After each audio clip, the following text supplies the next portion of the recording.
Oh, hey everybody. Welcome to bonus content. It's me. I'm here. Jess is here. Scott is here. Yep. That's it. Yep.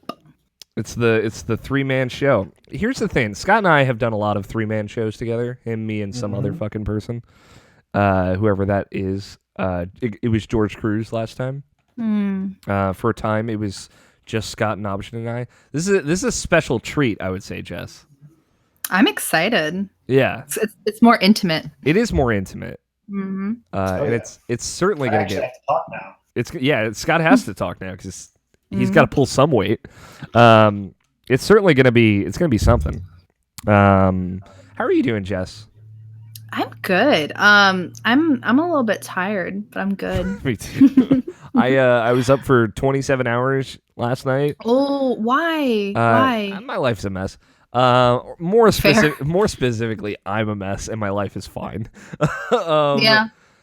And it, like, as if your life is like fine and you're a mess, then everything's a mess. But if your life is great and you're a mess, then it's probably all right. You know what I mean? It's like, I like to think of it as like, you know, at the end of the year when all your quarter grades are added and averaged into your like total grade in elementary school.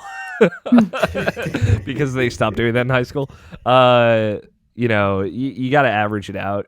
The average is a little skewed right now. I'm at like a 73, and I wish I was at an 82, but I'll get I'll get it up.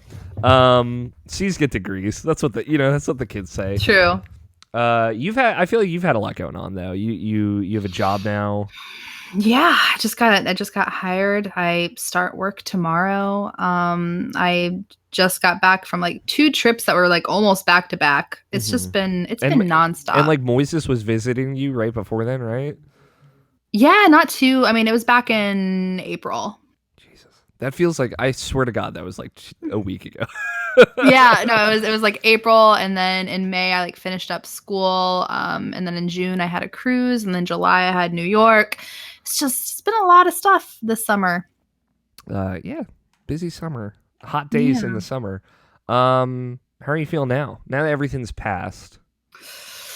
I am ready for routine. I know that sounds super, super lame, but I'm like one of those people to where like I feel like I do best when I'm on a schedule. So like I'm excited to kind of have like an 8 to 4 job the next 5. Like my schedule indefinitely right now until school starts, and then it'll be adjusted a little bit. But I'm going to be Sunday through Thursday, 8 to 4. And I can kind of like plan my life around that and figure out like, okay, this is when I'll wake up, and this is when I'll like what I'll make for dinner, and this is when I'll go to the gym. And like I miss that. So I'm ready for it.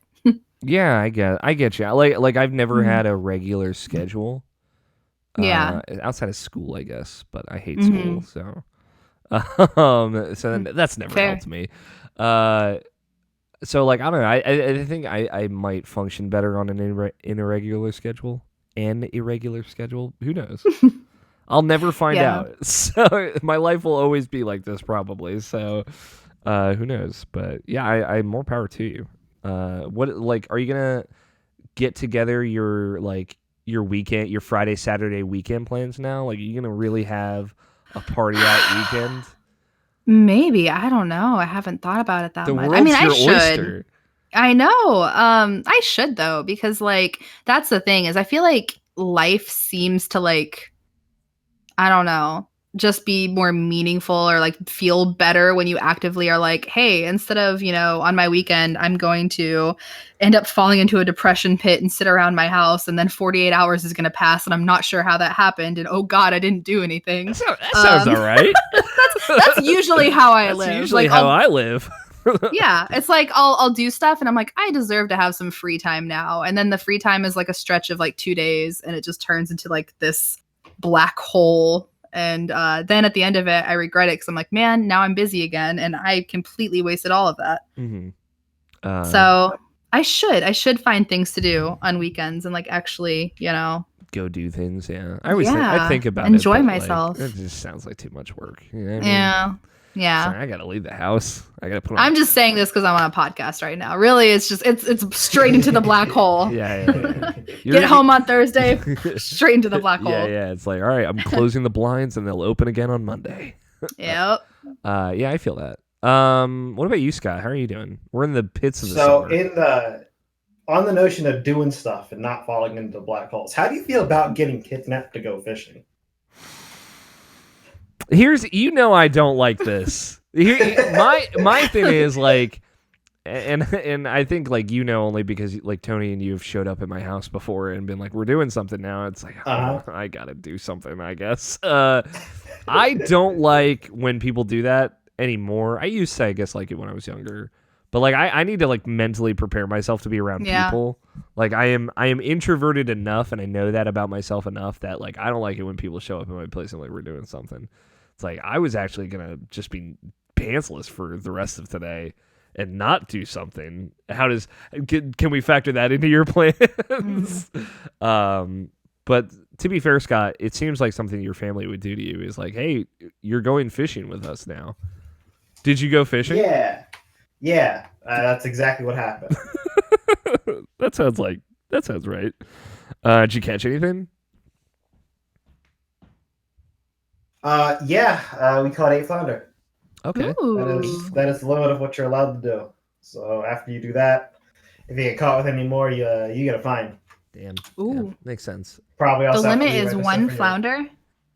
Is 4 per person. 4 per person. Oh, okay. Okay, so you had 8 between the two of you. Mm-hmm. That's pretty good. I mean, that's a lot of food at the very least. That's a lot. Yep. Is your I assume you went fishing with your dad? Yeah.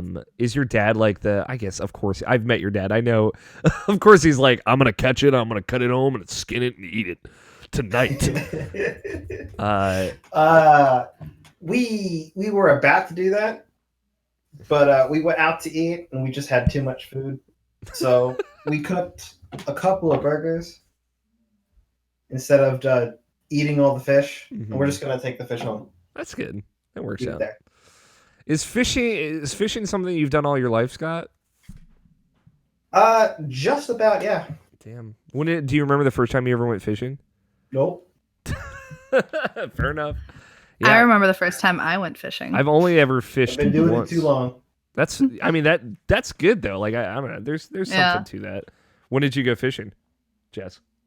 Me? No, the only reason I remember it is because I caught a fish and then I started like crying hysterically because I felt so bad about it. I like saw it with the hook in its mouth and I was like, oh my God, I killed it. And I was like so upset. And then like I wanted to unhook it and throw it back in, and that turned into a whole ordeal. It was just a very emotional. I'm still an emotional person, but I was a very emotional, like 6-year-old, 7-year-old, however old I was when I did that. Hell yeah, you were. I mean, it was an experience. The one time you'll get a kick out of this guy. The one time I ever fished was at one point in my life, my dad lived at a very nice house located right on like a harbor, right on the water, and he had like a friend of his girlfriend at the time over fishing off of his deck, off of his dock in the back. So I took it, and when he handed it to me, cast it. And I like did it a couple of times, caught absolutely nothing, and then I wasn't using bait, to be fair. And then I caught something, and I got pretty excited, like as excited as like a 20-year-old man would get catching it, having gotten his first line. And I reel it out just to see the most comically small fish that you could possibly catch. Just like that's perfect. Maybe this big. And it was very little. It was a very cute fish. And everyone literally just laughed at me. And then we threw it back in, because why not? So that's my only experience with fishing. Fishing seems like something I might actually jive with, like I've gone crab fishing with you, Scott. Yeah. But that was just us throwing some pots out and then picking them up, and then I cooked them. But that was fun.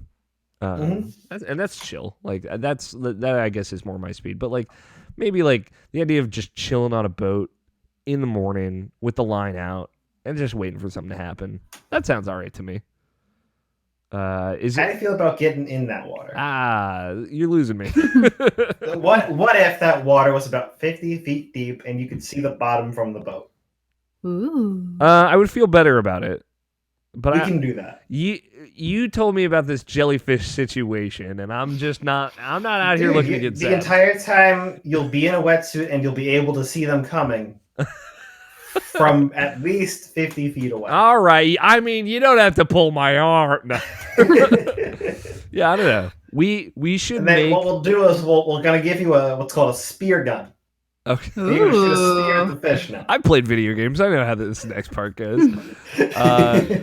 We should after in 2021, we should make it's been 10 years. Let's go back to Shigati trip with you, me, and Evan and Tony, and just see what happens. That could be fun. Or invite Evan, but then he has to leave again after the first day for no good reason again. I don't see why we don't just invite Nabashin. the rest of the raiding team too. Yeah, I mean, we should just invite everybody. We should just steal that house for a while. Not everybody. Oh, I'm excited for the fishing trip. I want to do it. Just me and 12 dudes on a fishing trip. Yeah, Jess, I'm sure it's totally chill. The house that we're doing is a bit small for that many people. Yeah, for 11 people, it's 8 max, and you're very tightly packing it at that point. Yeah, it's comfortable with 4 people though, for sure. Yeah, we could probably squeeze an option in at the very least. He's in Virginia. He has no excuse. I typically I try and prepare a bit or something for bonus content, but we have not. So we haven't done bonus content regularly, a regular ass bonus content for a few weeks. So I didn't want to skip it this week. I'm trying to think of a good topic. So a lot of things that have been going on. Jess, how do you feel about Evangelion? Get your thoughts. I'm 5 or 6 episodes in. I think it's fine. It's trash. Don't worry about it. I think. You're amongst friends. Was expecting. I was expecting just more right off the bat, and maybe that's kind of why I haven't picked it back up. Is I just started watching other things, but it's not trash. My Hero Academia, right? There's things we can put our time in. When Evangelion was blowing up, we all talked about how none of us like it. So yeah, it's just fine. Yeah, it's whatever. Yeah. But Aizawa. Yeah. He's fine in a different way. You catch me? Oh, I do. I mean, I'm picking up what you're putting down. I don't know where I'm going to fall in it. Bryce, who's in our chat, says Alex is 20. I am not 20. I was 20 when I was fishing. This was 6 years ago, I guess. Alex is also 20. He's immortal. I am immortal. I will have this baby face forever. It's me and Kanye, not Kanye West, Keanu Reeves. Different K name. different association. Kanye Reeves. Kanye Reeves. Their baby. Now I just really want to see Kanye West and John Wick. Honestly, if Kanye West showed up in John Wick, but he was just as badass as John Wick, how great would that be? It'd be pretty good. I could go for it. Did the third one just come out, or did the second one just come out? Third one. Okay. There's only supposed to be 3. Wait, right? No, that sounds right. Yeah, third one. There's a fourth one. Great. This will just. I'm gonna be honest with you. I didn't know about those movies until E3. Yeah, until Keanu showed up. Yeah. I mean, how? When was the last time you actively sought out a movie that wasn't a superhero movie, Scott? I haven't actively really sought out those either. Yeah, it's true. They've kind of fallen into your lap. The only one we actively sought out. You can't walk outside without accidentally bumping into a superhero movie. So that's true. They're everywhere now. Yeah, I'm just trying to think. Scott, do you remember the last non-animated, non-superhero movie that you watched? Can I remember what it was? Yeah, do you know what it was? No. That's what I thought. Nabashin, who's I can run the picture in my head, but I don't remember the name of what it was. I got you. Oh. Describe it. Let's figure it out. Years ago, it was a horror movie. It was decent. From It? Was it It? What was the premise? I said decent. It is a very well regarded movie. Was it in theaters? But does it have clowns in it? It does have clowns in it. It was more of a suspense movie than it was a horror movie. Is it Taken 3? That was the last suspense movie I think I saw. Ooh, relatively recent movie. It was that Scott liked that had horror elements. Whoa! I said it was decent. Oh, you're right. It was decent. You're right. Let me take a step back. Suspense movies with moments in it. Nabashin, who is also watching live, says it's called John Wick 2 with Common. I guess Common's in John Wick. I didn't even know that. Yeah, I didn't know that either. I haven't seen the second one. I haven't seen any of them. The first one was good. I want to. I feel like I would really like them. Yeah, I can't even imagine what that, like, Hereditary maybe, but that was like a year ago, so I feel like I'm like looking and I don't know. Yeah, it's too vague. Do you remember the lead actor or actress? Hell no. It's true. Yeah, I don't know. That was reaching. It was Jurassic World, as it turns out. You see, here's the thing. No, you said if I don't sit down and watch the movie all the way through, I don't count it. Yeah, that's fair. What was the last movie you watched, Alex? The last movie I saw was Far From Home. I'm trying to think, like, the last movie I saw outside of superhero movies. Ooh, I saw something earlier this year that I really liked too. It might have been Alita Battle Angel. Oh, okay. Might have been the last one. I really like that movie. For all, it has many problems, but it's a gorgeous movie. I heard people liked it. Like, I don't know. I feel like people were a little too harsh on it, according to. Yeah, Nabish and I both dug it, and it was one of those things where, like, especially visually, it is something to see. Oh, let me. I meant to do this last week, but I totally forgot. So last week, my good friend of the show, Brant Range, came down and visited. I took a few days off. It was nice. It was chill. And this lovely boy got me. Turns out the 2 weeks prior to him coming and visiting me last week, he was in Japan, and he had never been. He went with his cousin, and it was like a kind of spur of the moment, kind of like I got to strike while the iron's hot. Like he's between jobs right now, and he has time, and he got me 2 things while he was in Japan, and I want to show, because he's a big sweetheart. I want to show that to our listeners because maybe they'll think it's cool, or our viewers. I will be right back. They're right in this room. I just got to grab them. Phil Error. Jess, how's life? It's great. I'm so nervous. Oh my god. No, Scott, you take over. One of the weird vending machines. Oh, I hope so. I hope it's girls' underwear. Just kidding. I really hope it's not that. That would be frightening. The last movie. That would be weird. Yeah. A little bit. Let me put this away real quick. Wait, Alex, is it Gamer Girl bathwater? It is not Gamer Girl bathwater. That's a USA product. That's an export of the UK, actually. That's true. He got me The Legend of Zelda: A Link to the Past. That's cool. In box for the Super Famicom. That's cool. I've never actually seen a Japanese Famicom box before, or a Super Famicom box. This one is awesome. It's got the manual. That's really, really cool. I didn't actually know how they were packaged too. Like, it comes out on like a little plastic tray and everything. It's super nice. But that's awesome. Yeah, Link to the Past, obviously one of my favorite games of all time. Probably my second favorite Zelda game, maybe my third. And then he Link also to the Past is probably my top 3 also. It's fantastic. As per tradition, it's so good. For my friends going to Japan. He also got me the Japanese Xbox 360 copy of Tales of Vesperia, which Nabashin actually got me the Japanese PlayStation 3 with additional content copy. That's fantastic. So now I have I own the game 4 times now. Nice. These 2 versions, and then I own it on Switch 5 times. Switch 360 digitally, and then the deluxe edition on Xbox One as well. But yeah, these were super cool. I wanted to share them. Those with are people. really, really cool. Good gifts. Yeah, nothing signed or anything like that, but still really rad as someone who's never been to Japan. But yeah, I don't have a Super Famicom by any means, but now I kind of want one for no good reason. Other than the colors are cool. That's all I got though. You guys want to talk about video games? Hell yeah. Hell yeah. I like video games. Video games are okay. Yeah. Anybody need a water refresher or restroom break? I'm good over here. I probably Not need yet. a restroom break.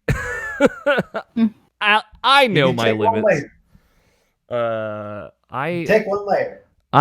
We might not be taking a break, so I'm just gonna take one now, and that way I won't have to stress about it. I will be right back. Are we still gonna be on? I can take us off if you like. Oh no, that's fine. I don't mind. I just wanted to know. No, we'll still be on. You guys Well, can. you're not obligated to fill air at this point. Yeah, I needed to know if I could be embarrassing or not. Yeah, you can be embarrassing. I'll allow it. Okay. All right. Hi, everybody. I don't know if anybody's saying anything, so I'm saying hi, but I couldn't see responses if we got them. No, we're on break essentially. Okay. Before the show, you don't have to fill air. Oh, okay. Cool. I am Just also sitting going to here. step away for a second. Okay. Gonna be all by myself.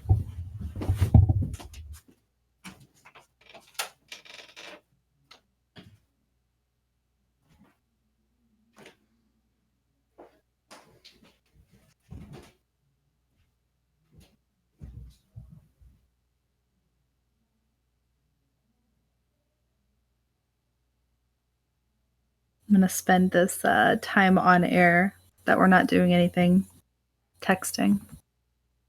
Yeah.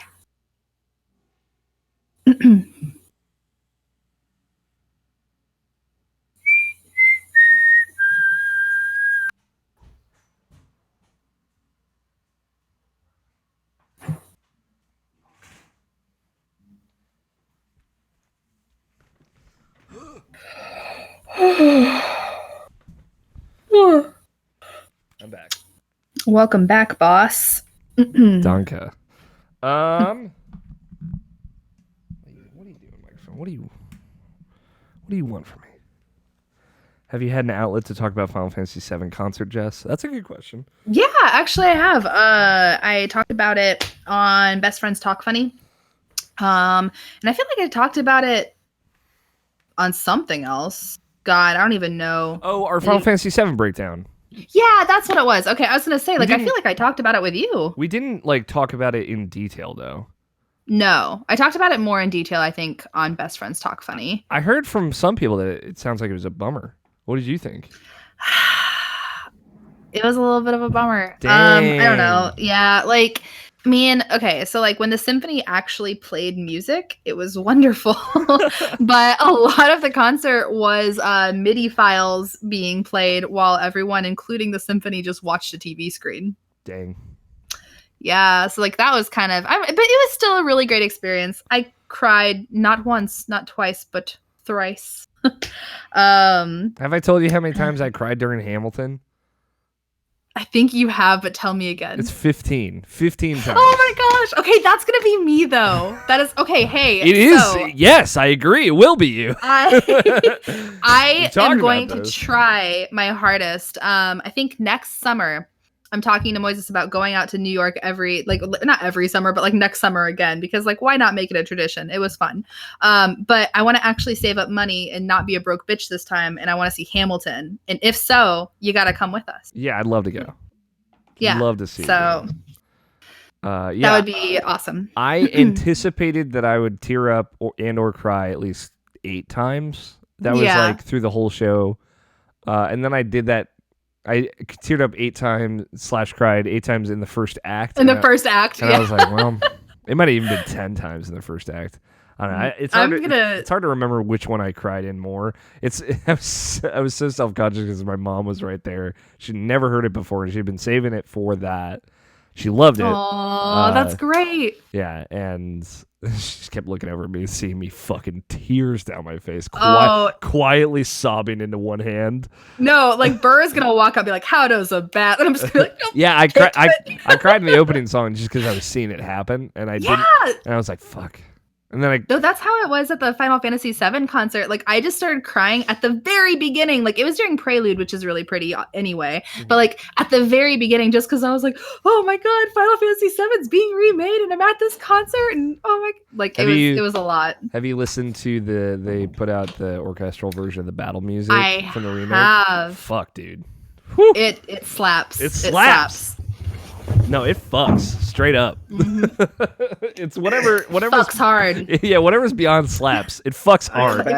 It claps those cheeks. It claps those ass cheeks. Fucking you think you were alerting the guards before this? Let me tell you. Oh my God. That's gonna be good. That's gonna be like when you, Scott, and I finally sit down to do that podcast. However we end up talking about that. Yeah. And whatever. We're gonna be clapping each other's ass cheeks. No, Scott White. I'm sorry, Scott. I mean, Scott, if you want to show up, if we want to do Scott, Jess, Alex, I'm in. I mean, like, you guys can clap each other's ass cheeks. I'll stay out. You'll stay out of it. That's fair. The sound of my ass cheeks keeps alerting the guards. Let's get started. I'm sorry it was a bummer. No, that's a bummer here. But. Oh no, I mean it was still good. I still enjoyed myself. It was a little bit bummed out, but it was still good. Thanks everybody for tuning in live. I appreciate you all very much. It's time. We're about to do this dang dirty thing. I'm trying to think. If it's been 30 minutes, I won't send another tweet. I'll slap a retweet on that one. Let me retweet too. Let's do this. Retweet myself real quick. Yeah. Shout out to all the selfies I'm getting during this podcast. Everyone who participates in Selfie Saturday. It's a beautiful thing. I participated. You did. You did it. It was great. Thank you. Social media. Yeah, let me tell you about social media, Scott. You have. It's like several times. I still don't get it. Tried to get me onto 3 different platforms. No, I feel like I only ever really tried with Twitter. Honestly, you made the. I'm pretty sure you tried with Facebook a while ago. Too. Yeah, it's true, but you made your before Facebook. The show. You just never used it, which I thought was funny. Honestly, Twitter is like. Go ahead. I'd say Twitter is the only thing that I use really, and then Instagram occasionally. I probably check Instagram too much, but I don't use it a lot. I don't input to Instagram. I consume content on Instagram far more than I make content. But I feel like it makes every post I actually put there special. You know what I mean? All right, let's get this thing started. It is Saturday, July 27th, 2019, and you are listening to the Irrational Passions podcast. I am Lord First of His Name, Alex O'Neill, your host this evening, or morning, depending on when you're listening to this. And I am joined by my 3 houses, if I'm one of them. First of all, Mr. Scott Guthier. Hello. And joining us from the editorial side, Miss Jess Cogswell. Hi, everybody. It's just the 3 of us. The only 3 houses you ever needed. The O'Neill, Guthier, Cogswell house. It was completely intentional, too. Yeah, exactly. Of course, I should go somewhere else. Yeah, no more. We are not allowing... If you want to join, you have to join one of these 3 houses. No Tony Horvath this week. No Brian Nobishin Jackson still. We still miss our boy. So, Alex. Yeah. I have a question for you then. Please. If we're the 3 houses, what's our sigil? Or, what are our sigils? And Scott, this is for you, too. What would yours be? I think Scott would be like a fish with a fish hook. We established that during our bonus content. Okay. That he's been fishing so long that he doesn't even know when he started. And mine would just be... I mean, that's a good guess, but thematically, it would be the exit sign because you're not allowed in. There we go. Your last stop is here, actually. Mine would probably be like a smiling face, but if you looked really close, you realize it's a sad face.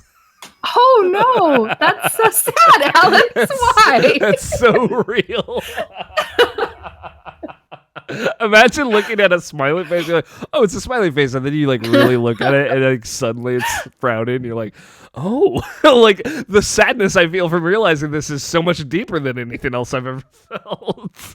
That's just so sad. That's too like that in itself is like a smiling face that you like look up closer to, and it's just sad. I know.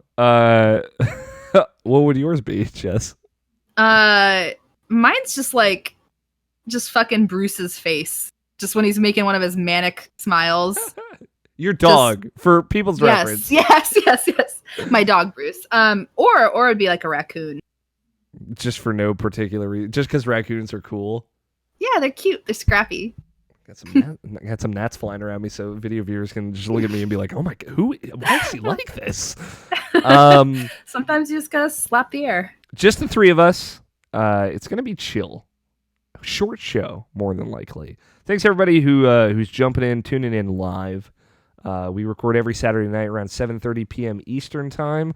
And for the live folks and the video viewers, we got a little bit of off-topic, non-video game talk right at the beginning of the show. It's called bonus content. Give it a listen sometime. Shout out to Snowbike Mike, who's tuning in. He was here last week. Nobshin is watching as opposed to being here for some reason. And Bryce Mills is hanging out. Check out those good folks. All good folks. 3 lovely people. Yeah. Love them all. So let's get right into the thing. Irrational Passions podcast, product of irrationalpassions.com. A lot of good stuff over there. I'm not going to spend a lot of time on housekeeping because this is going to be summertime vibes chill show this week. But irrationalpassions.com is a great website that you should go check out. The only thing I want to highlight this week, Input episode 100 happened. If you have never heard of it, Input is a video games news show, also part of Irrational Passions. And it's hosted by Logan Wilkinson, Jarrett Green, and George Cruz. And they just hit 100 episodes. To celebrate, they had the super, super rad Belinda Garcia on, who works for Pop Agenda, if you've ever heard of them. And is an actual angel. I've been on a podcast with Belinda Garcia. Can confirm. Super sweet. I don't even know, but I get that sense, that aura, just absolute angel. She's great. It's one of those things where, one, I think her and George would get along really well, just because I think they're like-minded in some ways. But I think her and Nabishin would get along the best because they both love Disney. I have no way of making that happen, but if I can, I will. But yeah, episode 100 of Inputs. They've been around for over 2 years now. Very proud of them.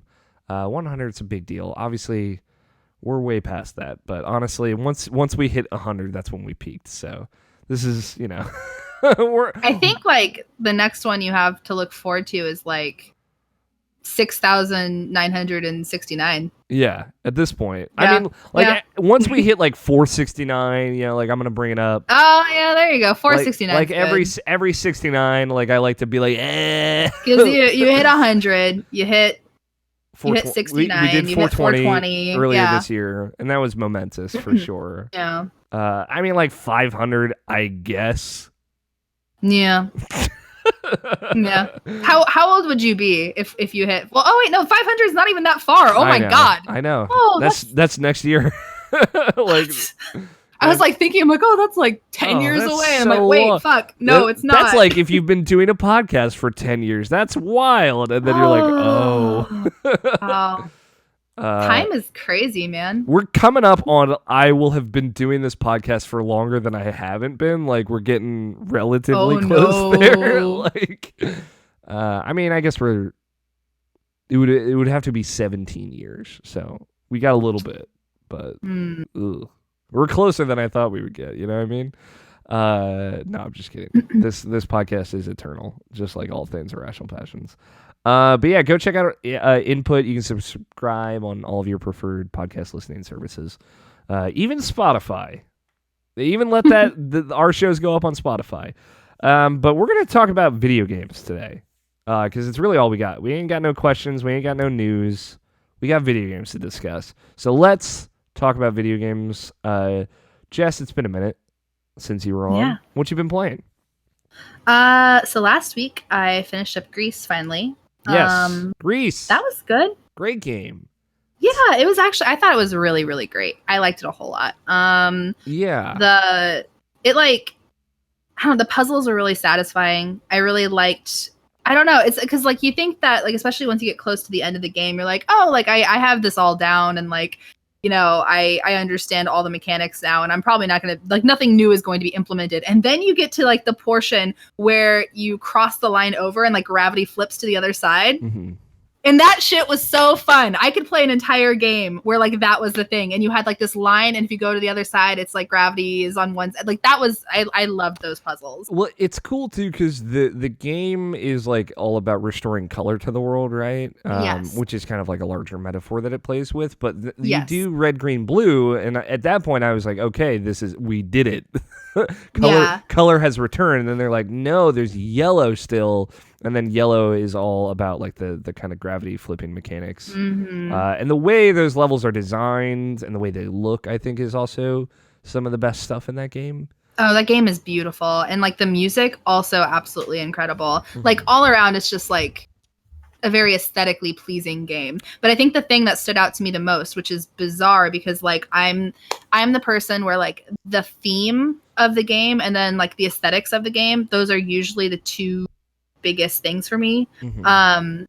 And characters too, but in this type of game there's really not like necessarily like a cast of characters, so like that's not, you know, mm-hmm. a thing. But those are the things that kind of get me. But in this one, the actual mechanics and playing the game, really I loved a lot. Yeah. And it's cool how, you know, it's a game about loss, mm-hmm. but it's cool how it is taking like this idea that like the kind of journey to recovery from loss, but it does it in such a unique way that I've not quite seen before. Like I think in theming for sure, and maybe even in execution, like there's a lot of ways you could compare this to Journey and a game like Journey, right?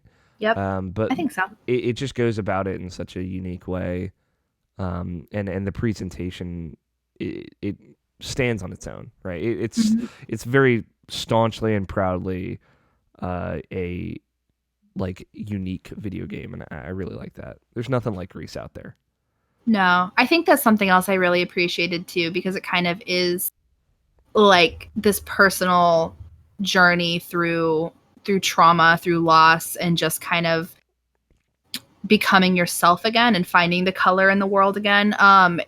It's not necessarily like a completely linear game, mm-hmm. In that it's not like things continuously just get better. You know what I mean? It's like you'll do something and it seems like, okay, like things are improving, and then something happens. And like that happens quite a few times. And even at the very end of the game, when you think like, oh, okay, I'm about to beat the game, it goes through this whole really depressing, sad portion of the game when like you've restored all the colors, you think like, okay, this is good, like I'm getting to a point of healing, and then you stumble back down, and that's life, and that's the actual healing process we all go through. So I think that was kind of nice to see, because a lot of times, you know, games about mental health can kind of do the whole like hero's journey type thing, where it's like you start off and you're in a bad place, or something happens, you get to a bad place, and then, you know, with the help of friends and with time, or just like, you know, by sheer will within yourself, like you get to a place at the end where like, oh, it's better and everything's okay now, and like everything is hopeful. And while it does end on a hopeful note, it doesn't necessarily like it's not completely linear like that, which I respect. Yeah, I'm with you. I'm really happy with Grease. Like it's a shame it came out so late in the year, because I feel like it got overlooked in a lot of ways, especially for the awards. But I'm a big fan of that game. If you've not played it, you should play it. I wonder, do you know if that's come to anything outside of Switch yet? Oh, no, I'm not certain. Okay. I have it on Switch. That's how I played it. It is worth it. What else have you been playing? I have started Dragon Quest Builders 2. Okay. And I have also started Fire Emblem 3 Houses. Neither one I've gotten super far into though.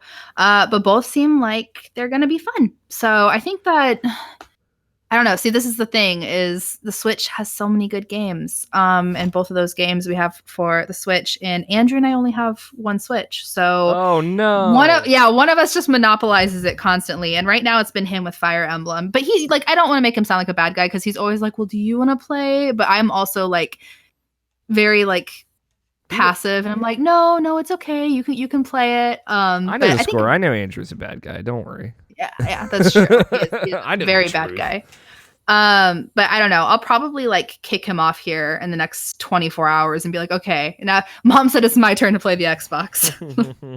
I don't know. Is that having you guys lean one way or the other on a Switch Lite? You know, actually, yes. I have considered getting a Switch Lite because of that. First of all, I just think the colors are really cute. I know it's such a stupid reason, but like I really like the colors. And also, yeah, it'd be really nice if we had that just for both of us being able to play Switch games. Are you like for me, like not being able to plug it into a TV is absolutely a deal breaker.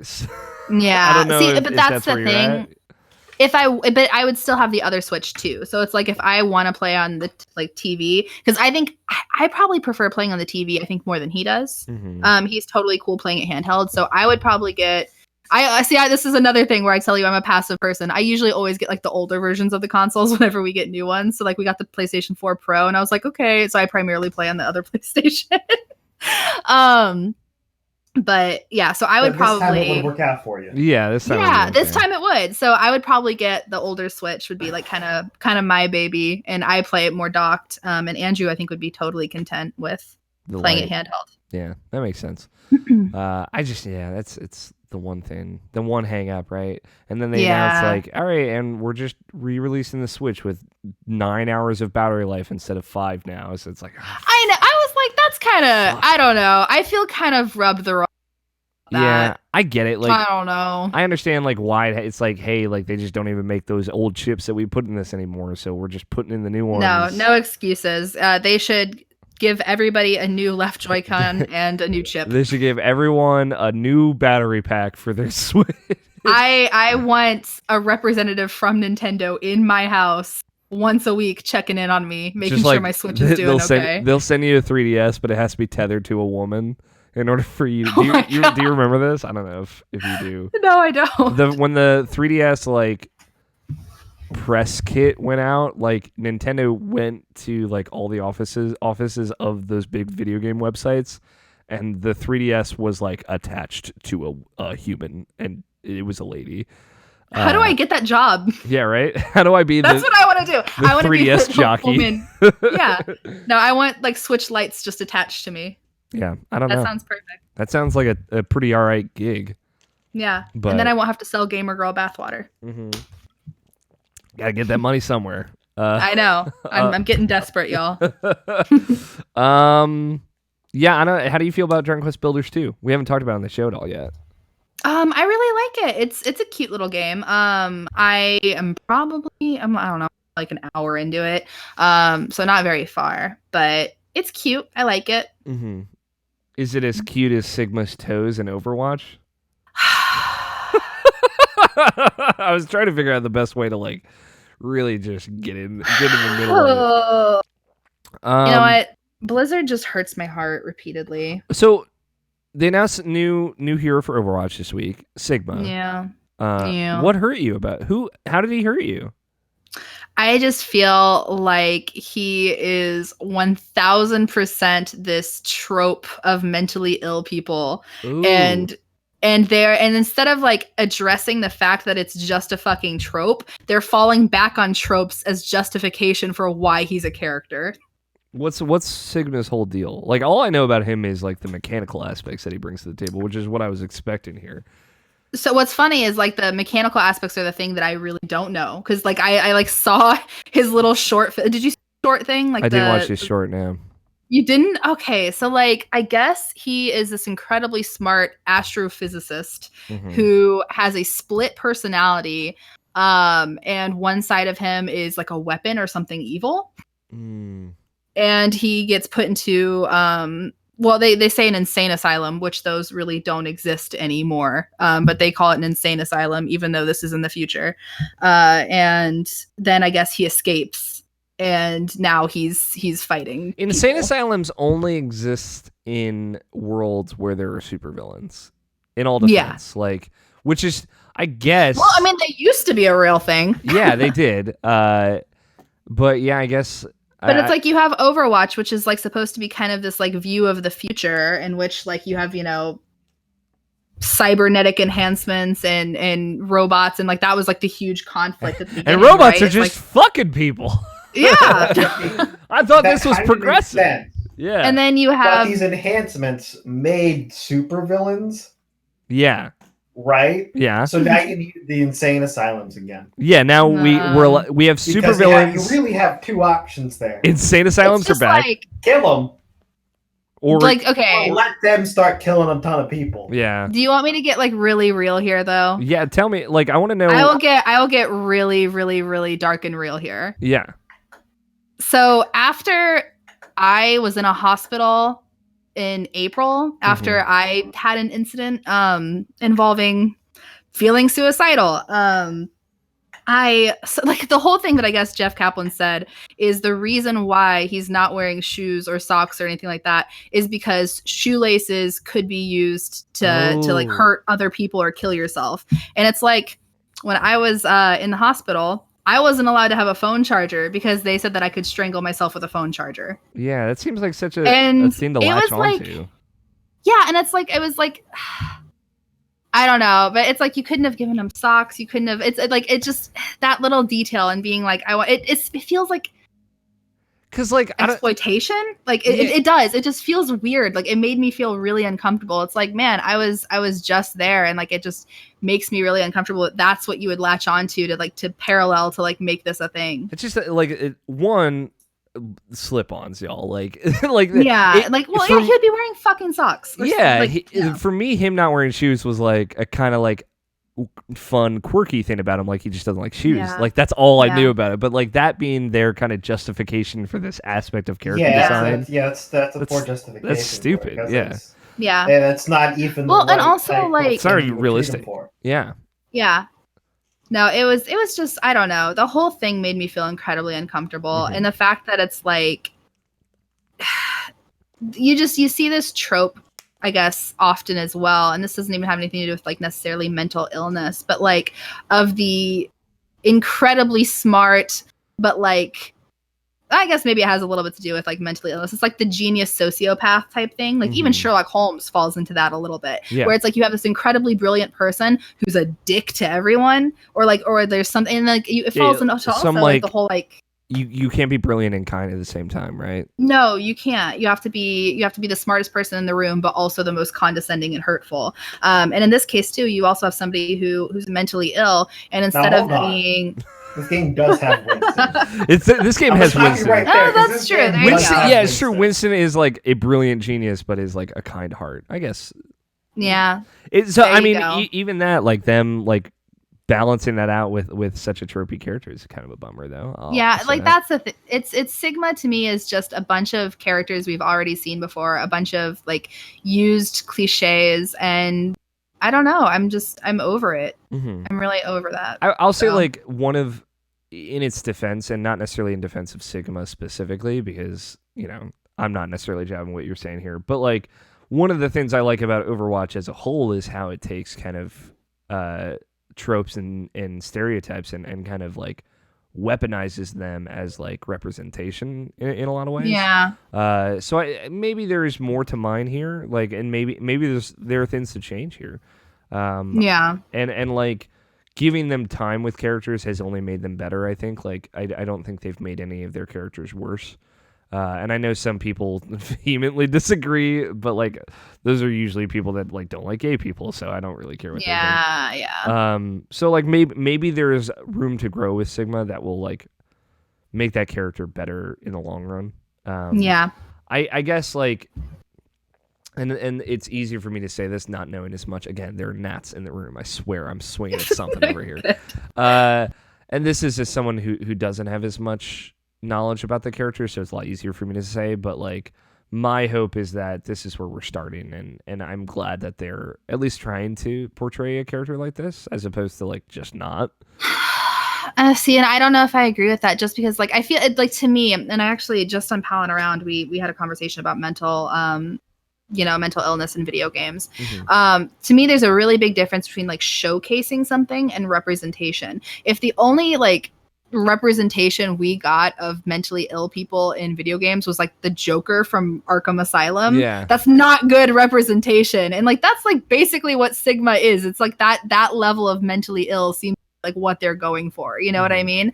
And it's like, I don't know. Yeah, no, again, it's easy for me to say having not seen what they've shown about the character. Yeah. But ever the optimist. I don't know. That's weird. That's bad vibes, for sure. Yeah. I will say what's good vibes is how Sigma seems to play, which seems pretty interesting. I actually don't really know anything about the gameplay. How does he play? He's a tank. I've not watched any of his gameplay. I would not have expected that. Okay. Yeah, he generates barriers and shields. Like he can put he can basically aim a shield directionally. Like it can even be aimed diagonally, and kind of place it in clever ways. And it seems like he'll be very good, especially from like guarding from behind, which has been kind of a problem with Overwatch, I think. But like it's another barrier carrier, like a Reinhardt, which that game desperately needs at this point. Yeah, especially they do. Someone who has a little bit more flexibility, right? Like if you can kind of bend and shape this shield around your allies, I think that makes him way more useful. But I haven't seen it in action. I just know his abilities seem really cool in regards to how he's using his shield and how he's throwing it around. We'll have to wait and see. Hopefully... No, I mean, I'm a sucker for Overwatch. I always come crawling back to it. So I get it. No, I appreciate the criticism, though. I think we should hold a game like that to a higher standard, especially when it has done so much well. Yeah.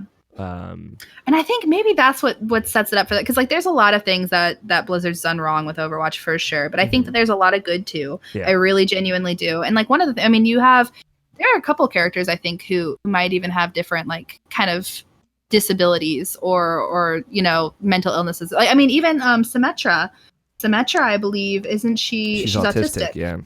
Yeah, and I think that she's still a really strong, fantastic character. And so I think it's maybe a little bit disappointing to see someone like Symmetra and then to have some like Sigma come in. And it's like, what? Why are we doing this? This is something that's been done. Generally, they've kind of done a bit of a disservice to a lot of their villain characters, right? I feel like a lot of their villain characters are very stereotypical. Like, I mean, just look at Reaper, right? But Reaper is one of few characters, because he is like one of the core characters, has a little bit more of a thought out backstory and there's kind of a little bit more context for why he is the way he is, right? And why he acts the way he does. But like, I don't know, like Moira, Reaper, there's a lot of villain characters that just feel a little bit one note to some extent. Yeah. So I think there's just a lot of potential for them to grow in that regard. But again, that is also part of like, I want to be optimistic. I want to give them the benefit of the doubt on this. Yeah. And see what they can do with it. Is that all you've been playing? I think so. I'm trying to think if there's anything else, but I think that's primarily it. What do I got to do, Jess, to get you into Destiny? Not much. You want me to be into Destiny? Yeah, let's saddle up. Let's get you to level 750. Get your raid ready. Destiny 2? Yeah, I know. I'm trying to get. I want. How much is it for everything? If you come in this fall in Shadowkeep, it'll be 60. I want to get more. Scott White said he's in. He'll do it. He'll play. I'm in. When Shadowkeep comes out. I'll hold you to that. We'll see. When does it come out? September 13th, I think. Yeah, I'm in. Hell yeah. I'll have a few paychecks under my belt by then, so I won't be quite as sad and poor. I'll do it. Yeah, we'll see. I mean, squat up. Don't just say yes so readily, because Destiny's pretty fucked up, but I had fun playing it though. I had fun playing the first one, so I think that I would enjoy it and have fun with it. I just need to like get into it. I like shooty games. Shooty games are fun. Destiny's got space wizards. What else? What more could you want? On the moon too. On the moon, those wizards, they came from the moon. Scott Guthier, video games. What you got? I got some more of the same. Okay. Some more Darkest Dungeon. Okay. Just slowed down on that game by quite a bit.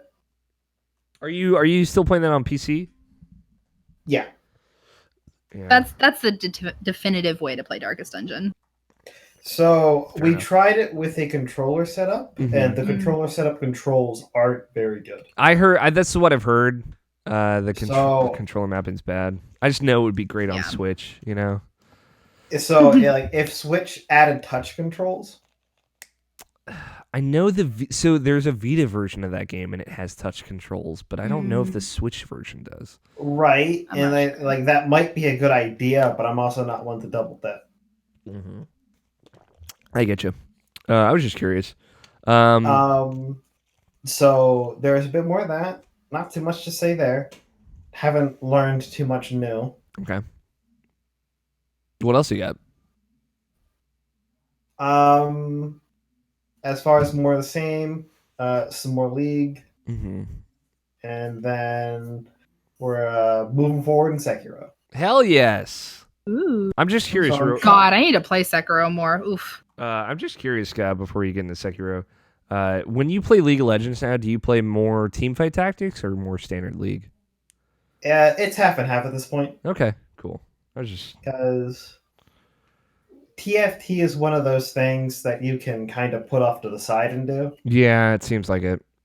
So you can get into a game and just fucking walk away and not finish that game and not care. It's not a team-based game. Just fucking walk away. Yep, I just love get that. up and get the fuck out. Just walk away. Okay. So it's one of those things where I can load it up.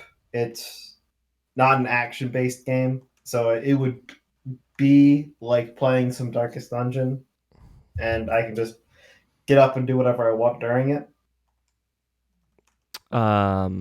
That's good. That's how I treat my mobile games. I don't want anything that I have to invest all of my attention in. I need to watch. See, all I this do, YouTube. but then they just charge you too much, and I can't do it anymore. You're just I started playing this one dating game, and like, man, I'm over it. They only give you get 3 stories a day or 3 chapters of a story. They're only like 5 minutes long, so I can play 15 minutes. Some a day. microtransactions. Bullshit. They just always get you. I know. And I basically am a child, okay? So stop targeting me. wanna Gambling give you works, my money. okay? Yeah.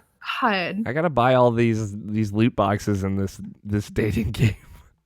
I don't even know how No, much. I just want to buy chapters. I just want to read more. There's not like a buy all for $5 option. Damn. Okay, so that's what I thought, right? I was like, okay, so you have the characters, right? And each character has their own like big thing.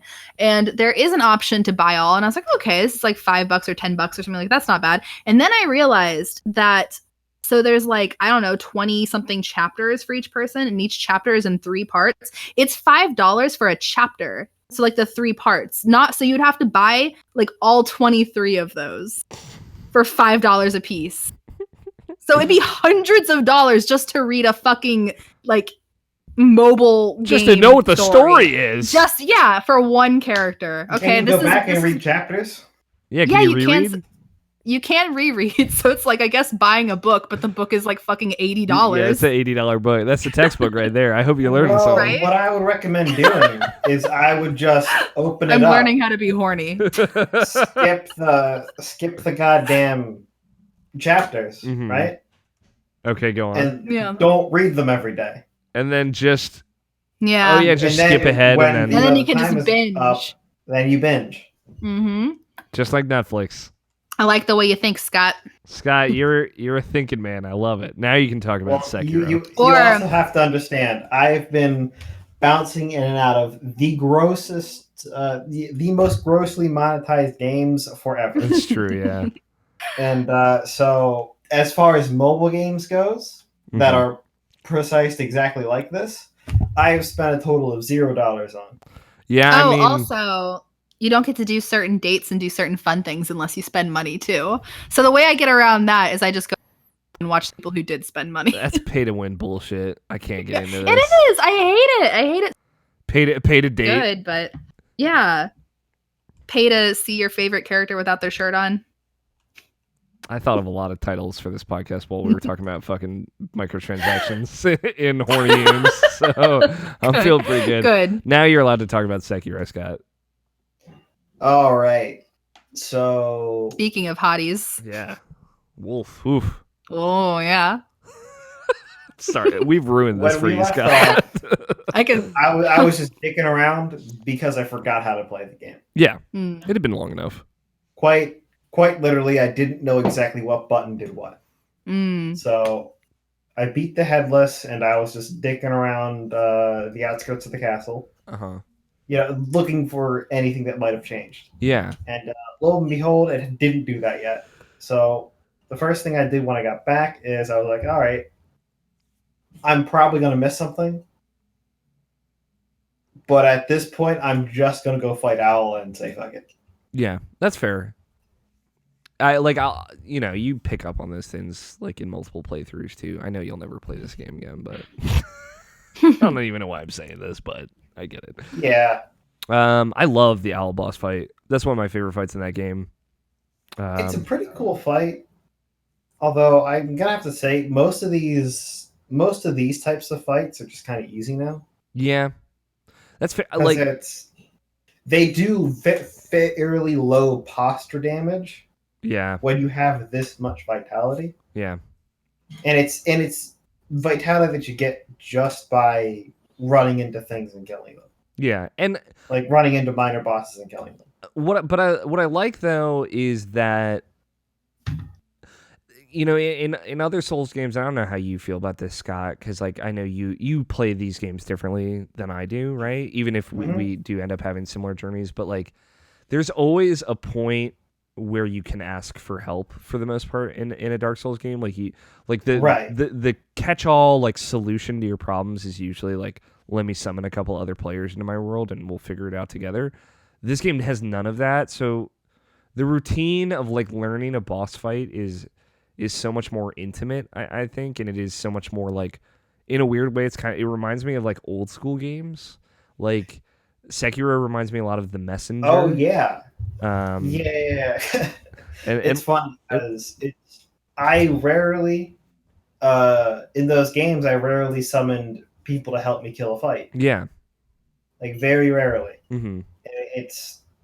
And what I do when I do summon people to go in, it's generally because I want a decent chunk of souls for not a lot of work. Yeah.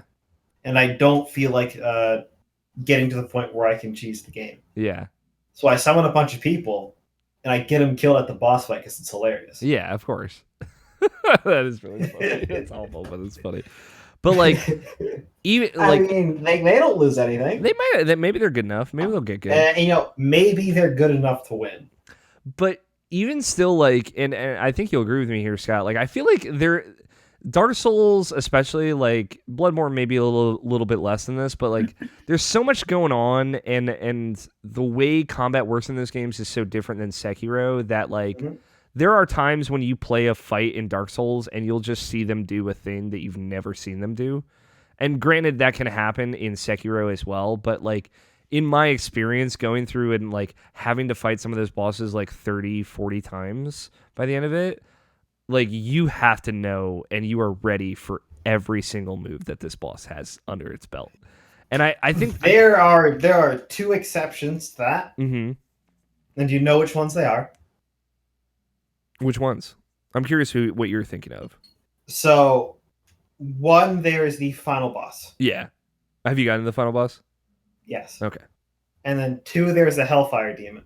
Yes, the Hellfire Demon is very much. Those are the two exceptions. And they're the two last bosses. Like the headless would kind of count, yeah. but you can encounter him really early. Yeah. So yes, that's true. The headless boss was one of the ones, or not the headless. The Hellfire Demon was the one of the ones I was thinking of. So yeah. But I think that's really cool. It makes like, because why I think of this because the Terra boss fight, the Lingering Will boss fight from Kingdom Hearts 2 Final Mix, like the ultimate challenge fight is very much like that. You kind of have to learn every move that he's able to do, and you have to kind of figure out a way of getting around it, because if you're not paying attention, any of his abilities can very easily kill you, or the transition from any of his abilities into another one of his abilities can kill you. And I think a lot of the fights in Sekiro are like that. Like, you just have to kind of, the trick isn't like being very good, although that helps. It is like whittling down your margin of error to so little that you can get through the fight. Like, if you can just learn the fight well enough that you know how to deal with any given attack or situation, then you're the game. Gonna be okay. The game sort of forces you into that position by design. God, maybe this is why I'm so bad. It makes you deal with your shit. Yeah. But I really like that about Sekiro. I don't know if that's how you feel it, but like the owl, the final boss, and a couple other fights were fights that I had to do enough that I learned them so well that like I'm so intimate with, like, if you put me in front of the owl fight right now, Scott, I could deal with it because I fought that boss 1,000 times because I had to learn it because I had to beat it, you know? Like, I think that's really cool. But anyway, you can continue. I'm confused as to why you thought he was difficult at that point. Well, so here's the thing about the owl. You can fight him a second time. And the second version of that fight is fucking insane. It is so much more difficult that it is not funny. Oh, okay. Yeah. So I can do that before I kill the boss. Yeah, I was gonna mention it. There's like a second like an optional quest line that you can go on that will it gives you the option for one of the other endings, and it also lets you fight one of the optional bosses. And it's the owl in a super hard version, and it's very good. It's very good. I might be able to find it. Yeah, it's a little tricky, but it's not too bad. I think. Yeah, so I got to the final boss. I think I died 5 times. I said, you know what? It's time to go to bed. Yeah, that final boss it was also shit, though. about 12:30. Yeah, of course. By the time I got there. So that means you went through that whole last walking back area. from the front. Yeah. Bringing it back to the front. Mm-hmm. So I fought Owl, decided with Kuro. Mm-hmm. I'm pretty sure that just happens if you... Yeah, it's the first thing that you talk to Owl at the beginning if you side with him or side against him, which you had already made that decision, so your path was set. But spoilers, the other answer gets you a different ending, and you actually fight a different final boss if you choose the other option. It's kind of cool. Right. Right, fair. Right. Good. Which I ended up, it's the Shura ending, as in like Ashura, as in like demon. It's actually pretty cool. And it's cool how that you don't fight Owl, you fight a different boss immediately after, and then you fight the final boss right after that. You have to beat both of those bosses back to back, and then the game ends. And as opposed to the path you chose, where you actually get to go to this whole other area, right? Which is one of my favorite areas in the game. All right. What did you think of it? Before we get to that, I gotta tell you how I jumped in the pit. Yeah. The fuck? What did you think of the pit? Well, I jumped in the pit and I didn't latch on to anything, so I just died. Yeah. Well, I mean, yeah, you gotta grapple out of it. And then when I did, it just took me down to an area that I've already been. Yeah, that was the thing. I'd realized you'd already been to that area, and I have no idea how you got there if you didn't take the pit. You can get there through the Sunken Valley. Oh yeah, I guess. When you go, there's a place to go towards the snake, and there's a place to go the other way. Yeah, I forgot about that. I think it's hilarious that this thing that I did in the first act of the game, you didn't do until the very end. Of course, that's the most Scott thing you could do. Anyway, the pit is actually I found the second monkey fight. Yeah, nice. Which is I'm assuming the extra thing you told me to go do. Yeah, it was. Which is a cool fight. It's hard, but it's a cool fight. Yeah, yes, but Scott, you got to understand. Anytime I fight more than one thing at once, it's going to be really difficult for me. I understand, but there's a very, I want to say, kind of an obvious pattern that they laid out for you. Yeah. So it's while both of them will attack at the time, they won't attack over each other. Yeah. So they won't swing through each other. Yeah. See, I'm happy I'm not far in this game right now because I would probably just be listening to this being like, no, it was horrible. It was my nightmare. Yeah, no, So every that's single the first boss. thing. Yeah. And it's kind of like that all the way through the game. Most enemies don't attack through each other. Mm-hmm.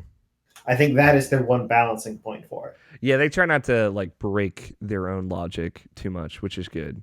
And I've definitely seen enemies hit each other too. Like they can hurt each other, which is cool. Right, and like it's enemies that will not hurt each other when they swing generally don't attack through each other. Yeah, they try not to break it.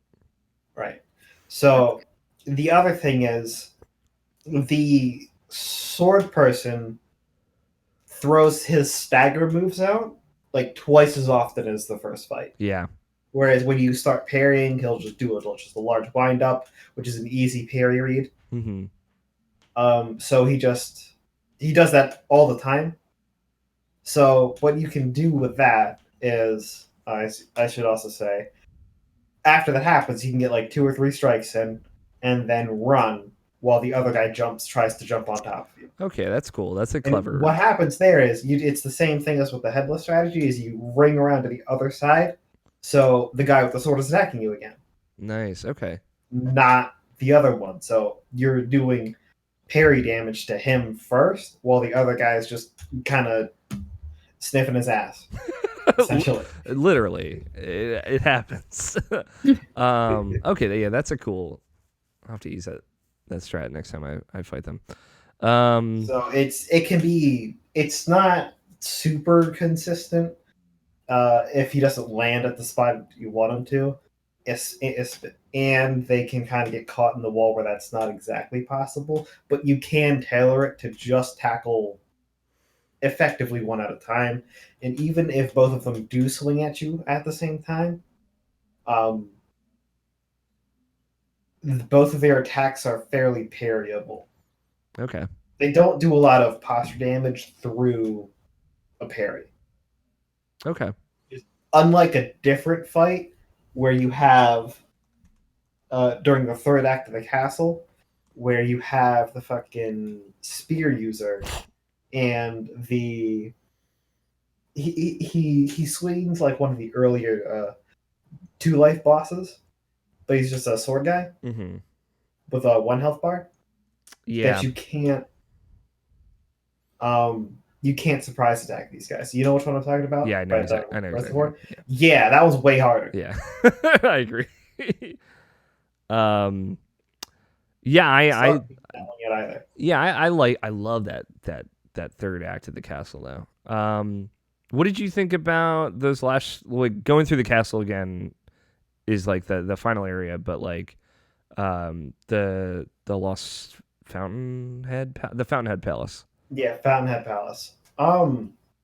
It was kind of cool, but it was also had an odd layout to it. Mm-hmm. I like how open it is, though. Well, that's the big thing. It's open. Yeah, let me go swim in the water. Oh no, don't actually swim in that one dude's there. He's gonna get you. He's gonna shoot lightning at you for sure. Oh yeah, and I jumped and I caught that goddamn lightning and I sent it back, but it didn't hit him because I can't lock onto him. It's the best My aim's just not that good. I will say, like, Sekiro has like made countering moves make you feel so powerful though, because when you jump up in the air and catch that lightning to throw it back, you feel so good. Oh, feels so good. Yeah, I really like it. It's I love the aesthetic. It's so different than everything that you see up until that point. But I just love how it kind of like incorporates Japanese mythology visually in a really cool way. I think the enemies are fine. There's certainly some the lightning enemies are a lot harder or trickier than some of the kind of base level enemies that you fight otherwise. But I love the way it looks. It's so pretty. It's pretty, Scott. I don't disagree, but the layout just makes it a weird place to be in. Yeah, fair enough. Because like the first part is laid out more of like a stealth section. Yeah. And you kind of have to play it that way because if you get more than 2 guys trying to suck your soul out at once, you're pretty much dead. Yes. Because that bar fills up very quickly. Yeah. I've actually, enfeeblement, I've seen, like, pass once. Like, I survived long enough that it passed, and it's, like, way too long. You are not meant to survive that. For sure. There are enemies at the end, for point of reference, that, like, from a distance will make you feeble, and then any enemy can come and hit you and kill you in one hit. Or they will run up and suck your face off.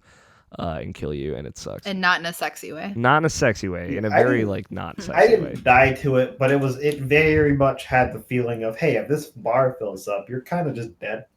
It's I didn't let it fill up. So the thing about it is, if they get you, one, it disables reviving. So if they do run up and grab you afterwards, you can't revive. But two, it makes your health bar like really little, and you can't move afterwards.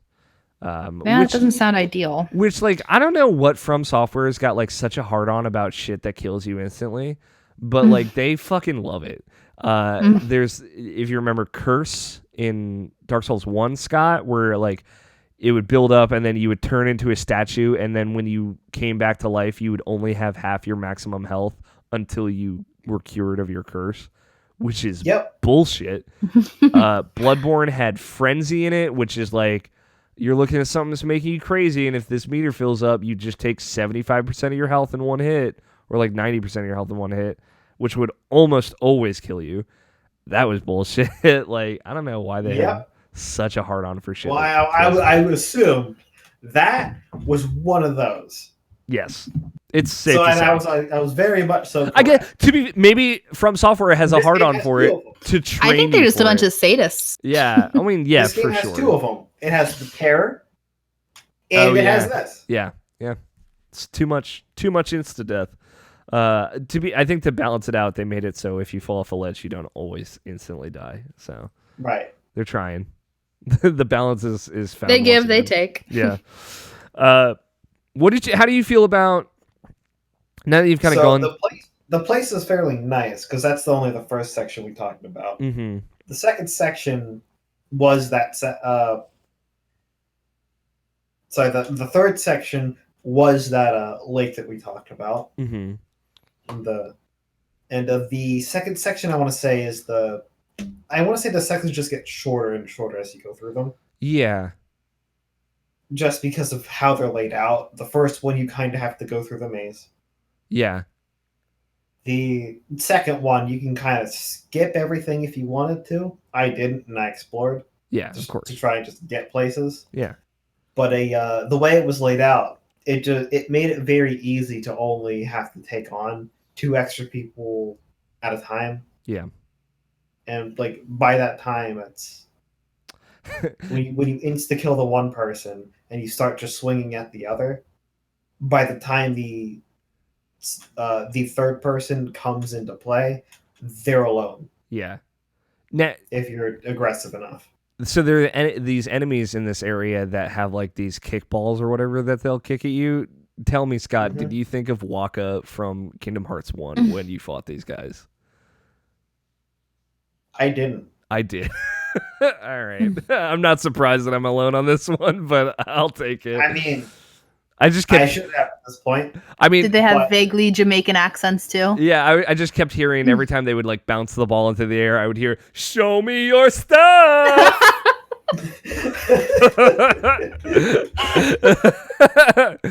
Oh my god. So stupid. That was perfect. Yeah. It's probably been a while since you played the original Kingdom Hearts, Scott, but I played it for like the 12th time earlier this year, so I get it. Yeah, and like those, I don't really like those enemies. Yeah, me either. Like, also, the one, I hate... They're just odd to deal with. I hate that they kick balls at you, but two, like, also, if you get close to them, like, you can just mash them to death, unlike most of the other enemies. Mm-hmm. Because, like, what are they going to protect themselves with? A fucking ball? Yeah. And the game's like, yeah, they can't do that. Yeah, they can't do that. So, and it's... The only thing they can do, and it's a really powerful shot... Is it they're one of the charge strongest long-range enemies in the game. Yeah. like by far. Yeah, they do so much damage. It's irresponsible. It's just, and you can't really parry it. Yeah, it just infuriates me that they're fucking like headbutting a ball at you and like curving it. You know what I mean? And then they do it with lightning. Yeah, it's too much later. Yeah, and I mean it's not like they're too terrible to deal with. It's just like it's okay. Before I could kind of ignore them if I wanted to, but now if they're going to aggro, they have to die immediately, or you have to reset that fight. Yep, agreed. Because it's slightly homing the shot and it's fast. I'll tell you this, Scott. I went because this is pretty late in the game, as you know. Mm-hmm. I went the whole game thinking there wouldn't be like a puzzle boss fight. I guess there was the guy on the bridge. Do you remember the bridge, the armor guy? He counts as a puzzle boss. He counts as a puzzle fight, and that's a cool fight. I wouldn't say that last boss is a puzzle boss fight, though. I don't know. Like there is like a mechanic that you have to engage with to win, which is different than most Dark Souls fights. You know, like or Souls fights, I should say. But I'd say the Iron Knight is. Yeah, I guess that is more a puzzle fight. More of a puzzle than this in Sekiro's world. Straightforward. Than this, like check out these giant pieces of coral and get lightning bolts to shoot at this cool dragon. I don't know. I was still stoked that you get to fight a dragon. So, spoilers. There's a dragon. And again, like, so what do you think about that big fish? The koi. I'll tell you, and you know I have an intense, specific fear of getting eaten alive whole. A lot of tension in those underwater sections when the big fish shows up. And then, of course... you're not into Vor. I'm not into Vor. Griffin McElroy is on my shit list. No, not really. Absolutely not. Vor stuff... It's one of those things where it's like, I'm horny, but I'm also scared, you know? You get it. That's my constant state of being. I thought you were just scared. Yeah, I don't know. It's probably it. I'm always horny. It's, you know, you can't. Yeah. It's just inherent to you at some point. How did you feel about the big fish? Oh boy, that was it's the reason why I don't really like that section. Because of the fish. Because it's an entire area underwater, but you're kicked out of it. And it like immediately. Well, you can deal with the fish. It kind of makes sense. Well, the thing is, like, so the fish shows up, he breaks that bridge, right? And then he goes into his little hidey hole, and he doesn't come out of there. So you can still... Well, that's the thing. It's like, you don't know that. Yeah, it's true. I was very afraid that... You genuinely do not know that. You're like... What the game is essentially telling you is, hey, don't go in that water. It is. Did you do anything with the fish? No, that's a big fish, and he's really fast. He's very fast. He's irresponsibly fast. This game is irresponsible in so many ways. Did you do anything with the fish? I just got to the next section. Okay. You can do stuff with that fish. Wake you. I guess I'll have to go do stuff with that fish. Yeah, fuck that fish. But so you met the fish pot dude, right? The Majora's Mask arm in a pot guy. Nope. Oh my god, dude, Scott. There's so many people that you could talk to. There's stuff that you can do with that fish. There's a guy that you meet in the Hirata estate, like right at the beginning of the game. He's on like a little islet in the river, and he's just a hand in a pot. Looks like some Majora's Mask shit. Oh yeah, no, I met this guy. And he's like, bring me koi carp scales because I want to turn myself treasure carp scales, which are like the hidden collectible of the game, because he wants to turn himself into a carp. So you found a giant koi fish or carp. Maybe it's a carp. Maybe I'm wrong this whole time. I feel like it's a koi fish. And you might be a giant treasure carp. Go talk to him. Go back and talk to him, Scott. See what he has to say. Okay. Hear him out. There's another pot guy, hand who is a pot hand in pot situation guy who's actually in the Fountainhead Palace. What's important about that is both of them have items that you can buy that are really important, or not important, but like handy. They're nice to have. Yeah. The fire gourd is kind of nice for earlier. Yeah, for sure. And like it becomes very irrelevant when Yeah. Like in the place you need it the most because you get a better item. Yeah, exactly. But like they also sell like parts of this mask. And the mask, once you get all 3 parts of it or 4 parts of it, will let you purchase attack power with something with experience with skill points. So you can upgrade your attack power indefinitely. I forget what the mask is called. It's like the dancing dragon That'll mask. be used for New Game Plus. Yeah, it's built for New Game Plus for sure, but it's still cool to have around. Anyway, fish dudes aside, there's a fucked up end to that side quest, but I won't spoil it for you. How did you? I mean, we talked a lot about this area. I like this area a lot. Like, yeah, you can keep asking. How did you feel about after this? Because I feel like we kind of talked about all the major parts of it. How did you feel about going back to the castle and kind of how things changed at the end, that last section? Yeah, it was a huge goddamn it type thing. Yeah, it is like I just killed like half the invaders, and you still lost. Fuck you. It is one of those things of like I've rescued this castle twice.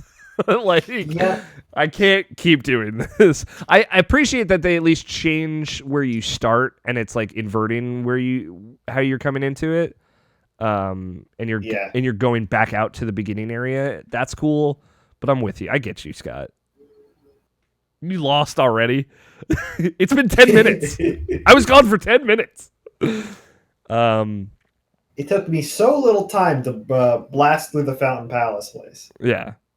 It took me because it's not a very long area. It honestly feels like it should have been a bit longer. It took me forever to get there to get through there. So I'm jealous. Yeah, I was there for like 6 hours. You probably tried to take on more than 3 enemies. I definitely did. I made a lot of mistakes, Scott. I learned a lot of hard truths in the Fountainhead Palace. Yeah, I didn't try to do any of that. Mm-hmm. It was fun. It was fun fucking around. I did that thing where it looked like I was taking my time, but it was absolutely the fastest way to get through it without dying. Fair enough. The Scott got your way.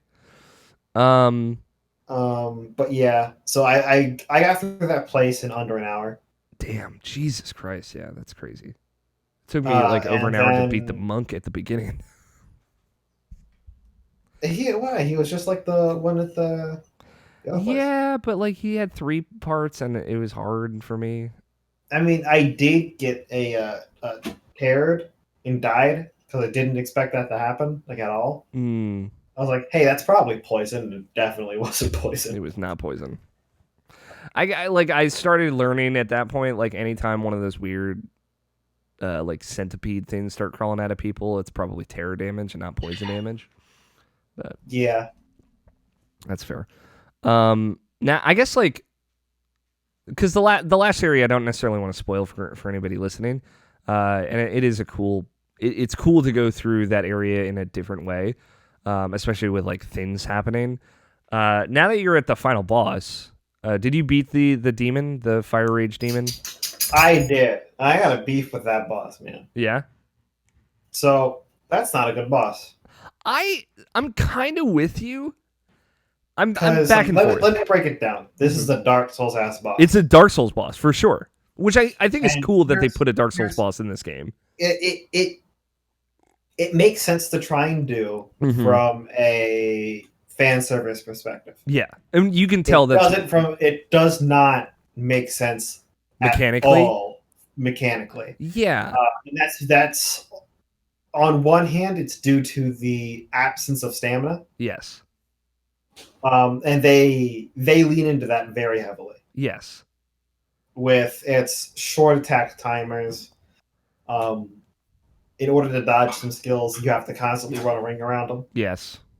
It is extremely hard to place them. Yes. If you are, and then it's one of those fights where it's if you're in the wrong spot and he starts an attack, you're getting hit with some damage. Yes. And there's just no way around it. So when you put those things together, the first thing you have to do for the first phase of the boss is you have to close your distance get some strikes in, keep that closeness for as long as you can, but when he forces you to have some distance, you need to be very far away. Yeah.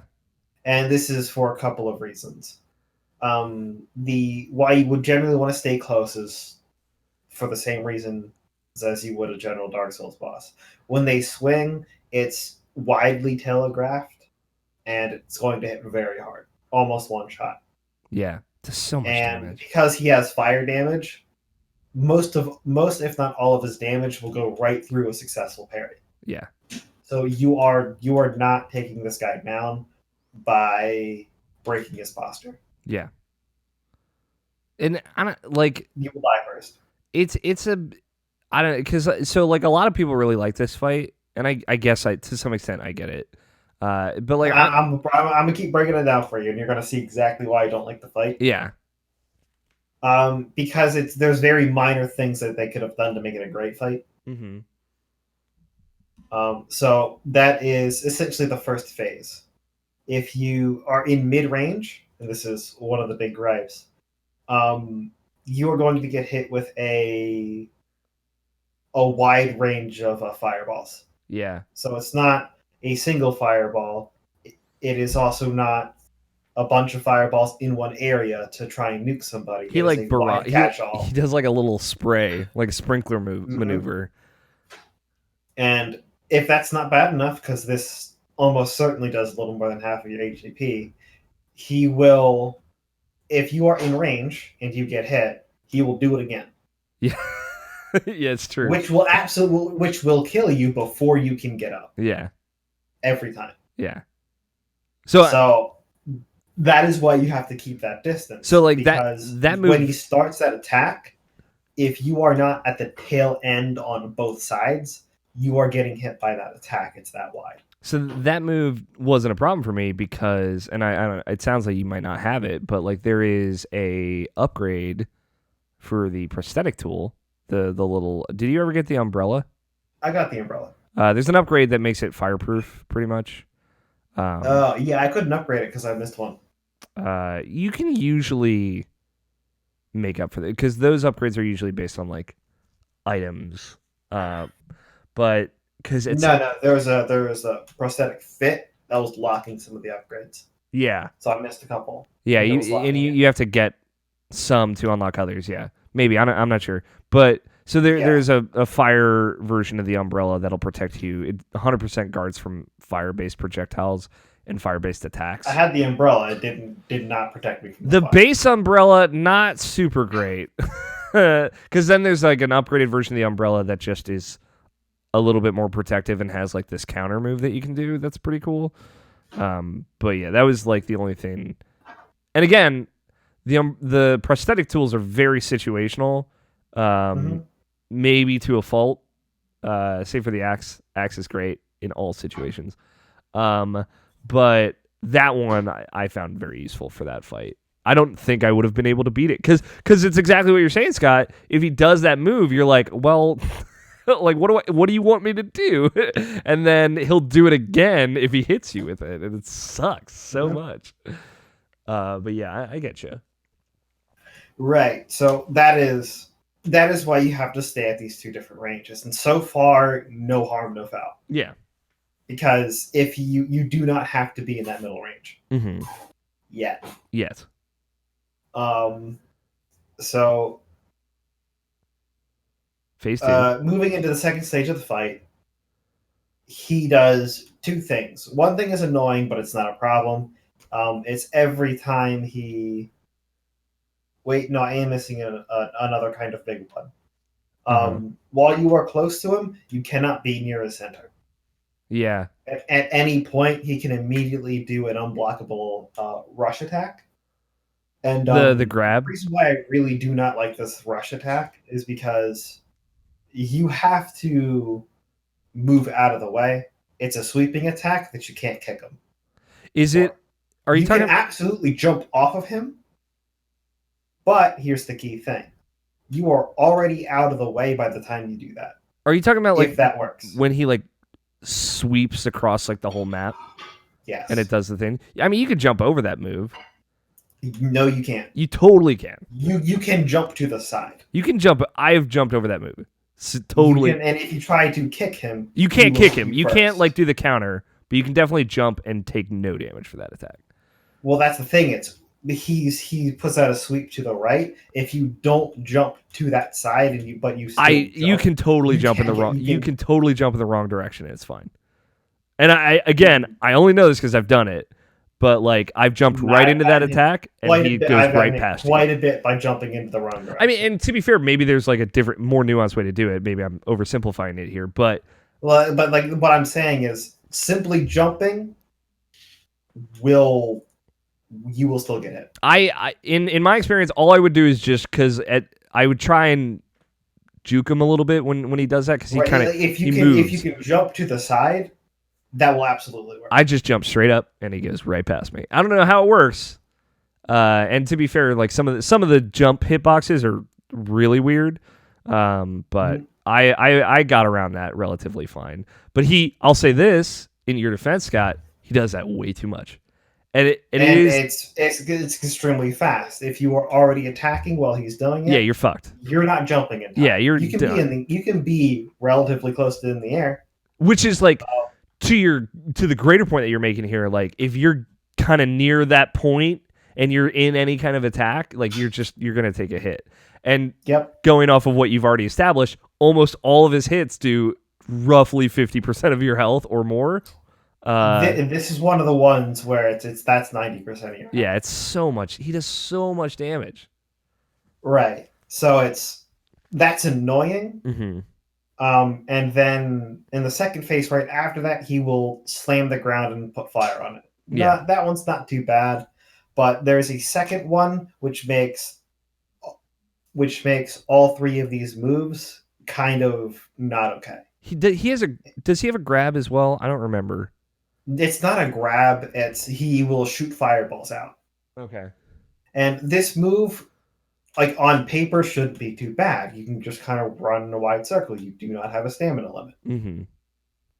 Big problem with that. If he is in the wrong spot, the terrain that you have to run over will still get you hit by those fireballs. Yeah. If you are too far away, you cannot dodge all of them. If you don't dodge enough of them, you are dying. Yeah. If you get hit too early, you are dying. Yeah, I agree with all There's this. Nothing you can do about that.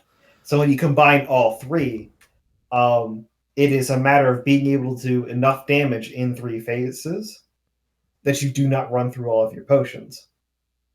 And it's about not getting unlucky with some of those attack patterns. Yeah.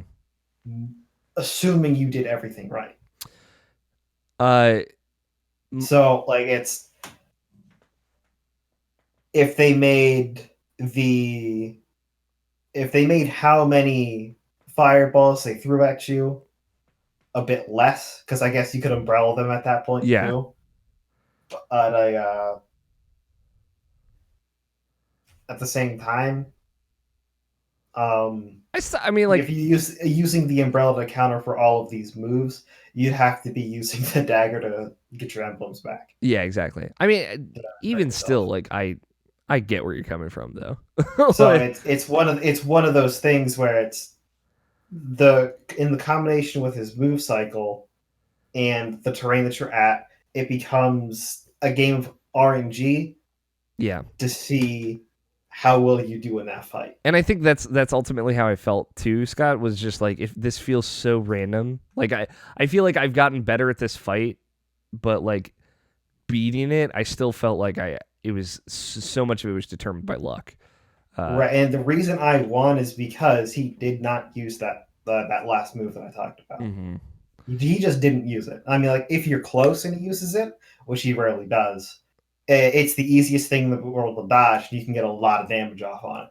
It's just he likes to throw it out in your poor positioning, and it's not always, a revive you have to burn or a couple of heals you have to burn. Yeah, you can dodge it from a decent distance, but the terrain is not even, and that can kill you.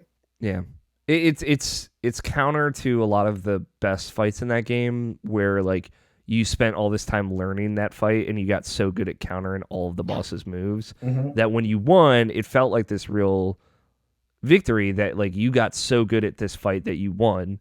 And this one kind of felt it takes a lot of that out of it. It feels like a cheap victory no matter how you go through it. Yeah. By the time I beat him, like I tried so many times at that point, I was just like, I'm just glad it's over, you know. And that's never. And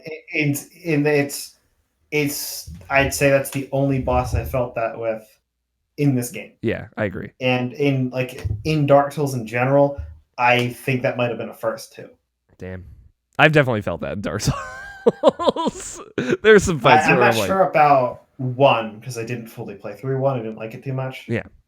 But I mean, none of the bosses up to the point that I played did that for me. Yeah. Yeah. And that 2 didn't do that to me.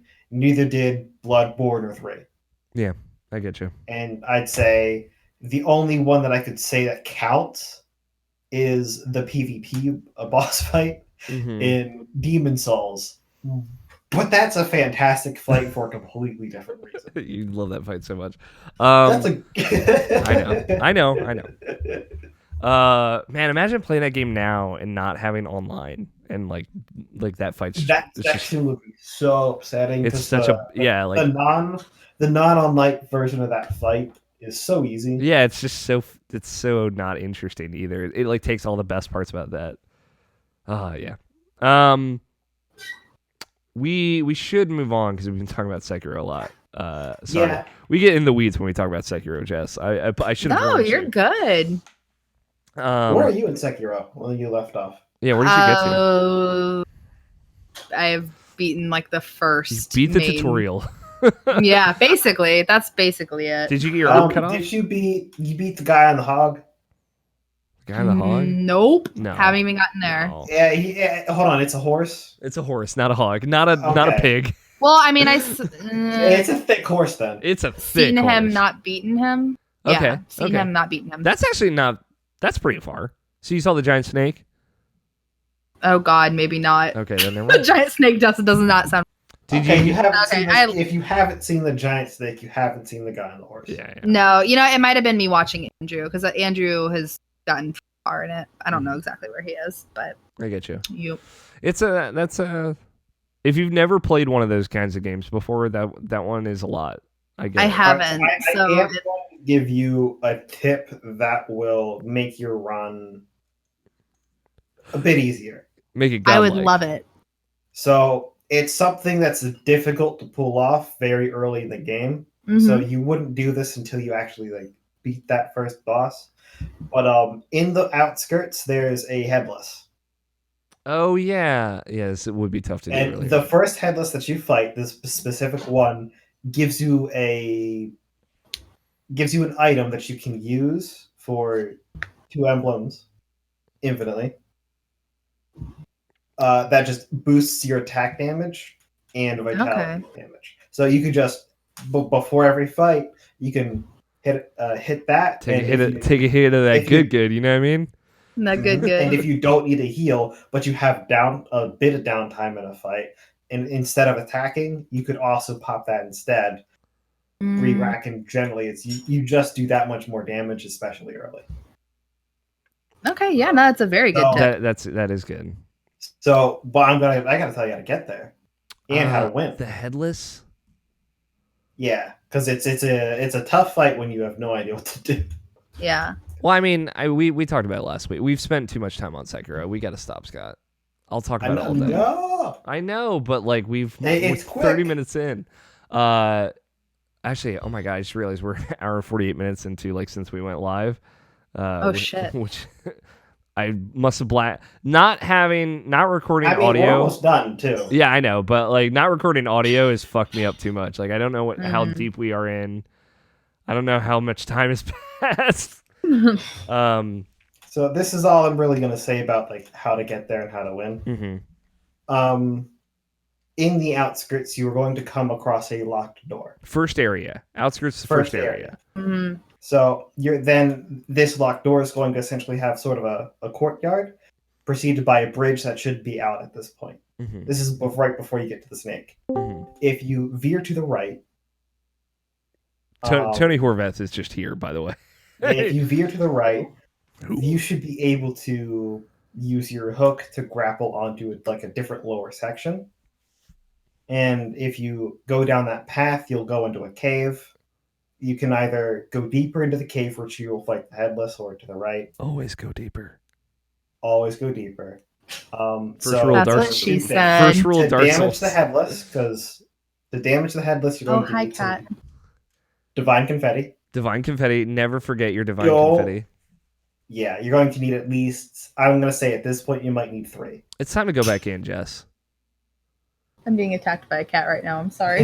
It's not as hard as Sekiro. No, I do. No, maybe I should. Should I start Destiny tonight, or do I do Sekiro?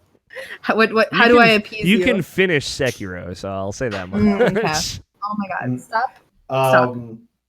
You probably gonna need 3 to 4 divine confetti before you even try, Mm-hmm.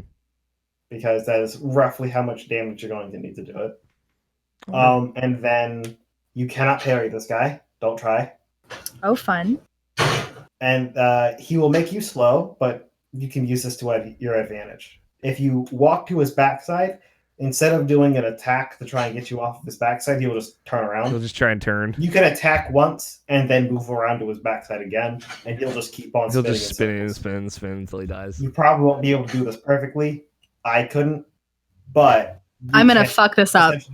It's really bad. It's time to go back though. You got. I think. You All got right. If you can do that relatively early, you'll have a massive boost in damage that most people don't get until later. That's a good. Okay. That's a good tip. That's a good just general pro tip, Scott. I like that.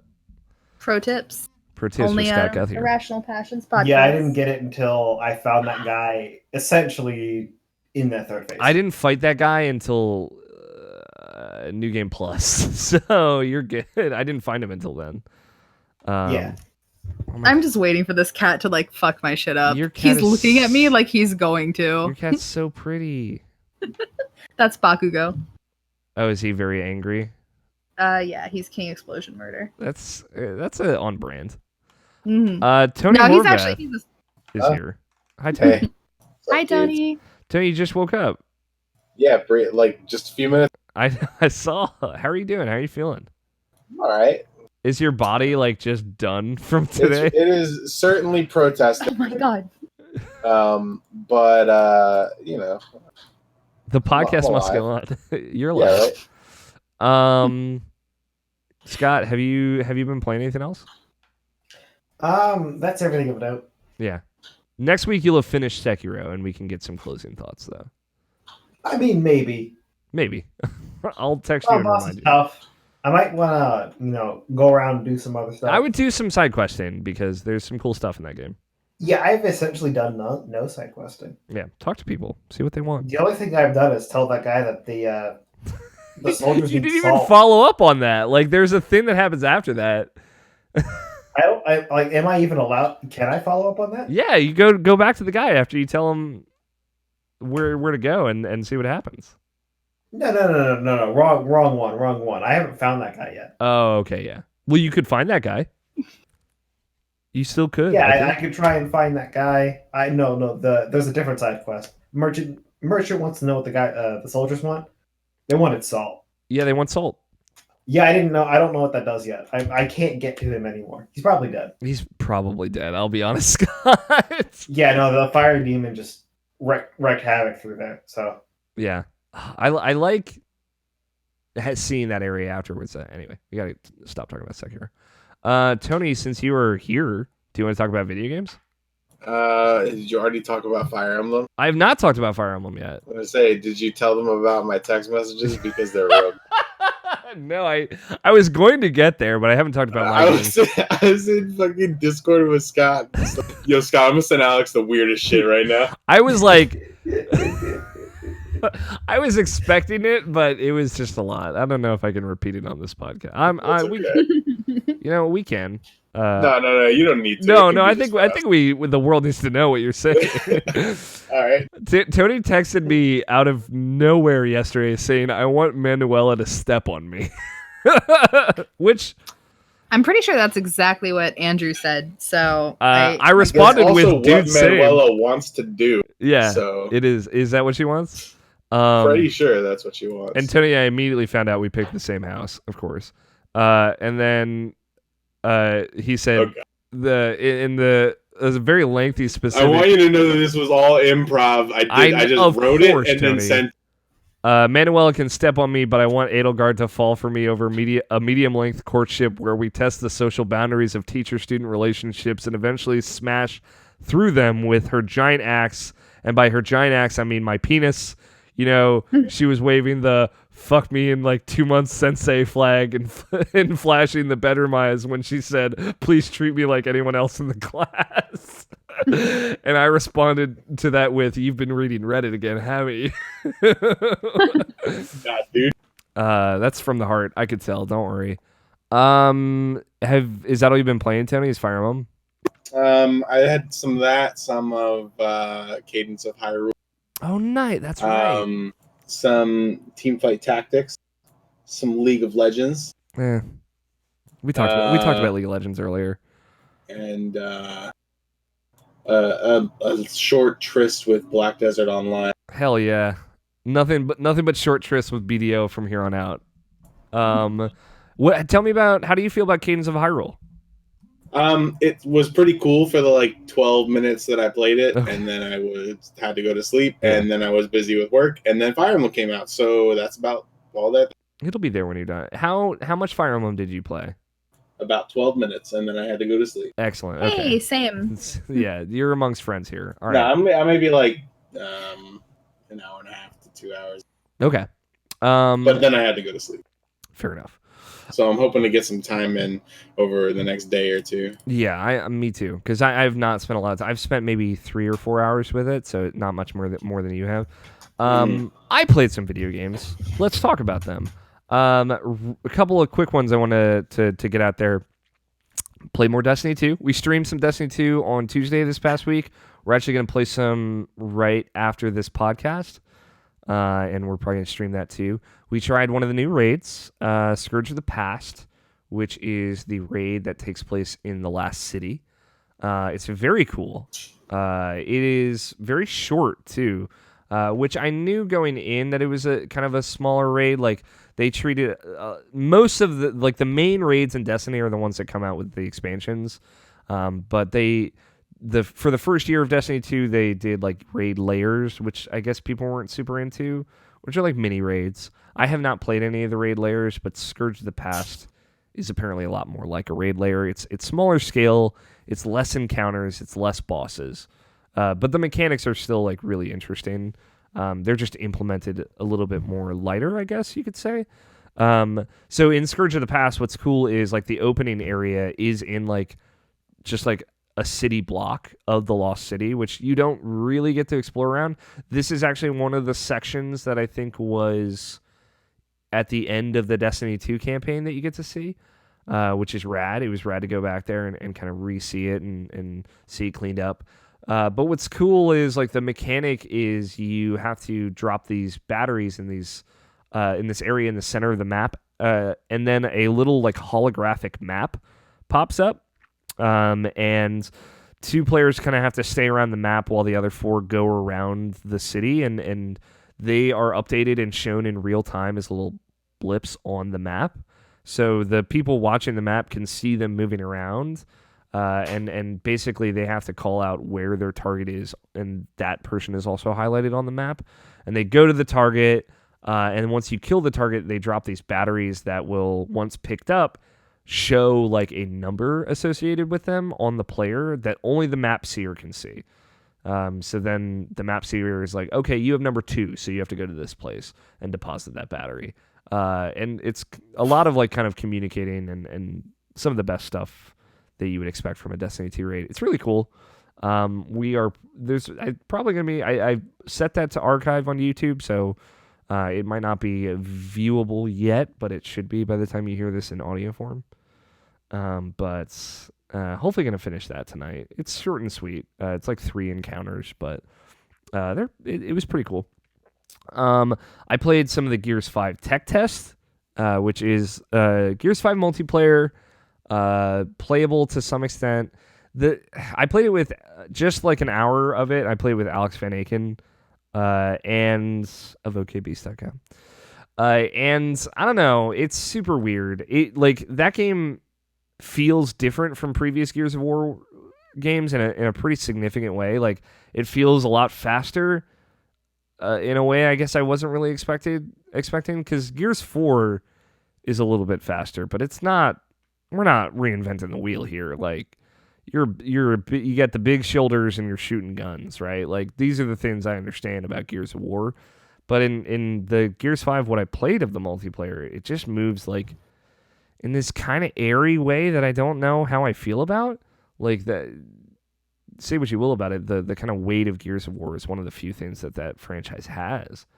So kind of taking that out of the mix is weird. The aiming kind of feels weird. And we were playing like the arcade mode, which is not standard Gears of War multiplayer. It's like each character is like a class and they have like a set weapons, which is like not how I'm used to playing those games. It was very peculiar, but so I'm a little mixed on it, but hopefully as the multiplayer tech test goes on, things will smooth out. I'll try and play more. And then the only other thing I played outside of Fire Emblem, which I do want to talk about, but I finished A Plague Tale: Innocence. I finally wrapped it up. I like this game a lot, but I feel like it doesn't 100% get where it's trying to go, which is a bit of a bummer. It very much is like channeling The Last of Us energy, and that is like it's a big thing to try and tackle. And I think it's weirdly enough, I think like The Last of Us things that the game does, I think it actually accomplishes and does very well. And it manages to introduce some really interesting mechanics right at the end of the game to kind of keep things from feeling a little trite. But it also like kind of goes pretty far.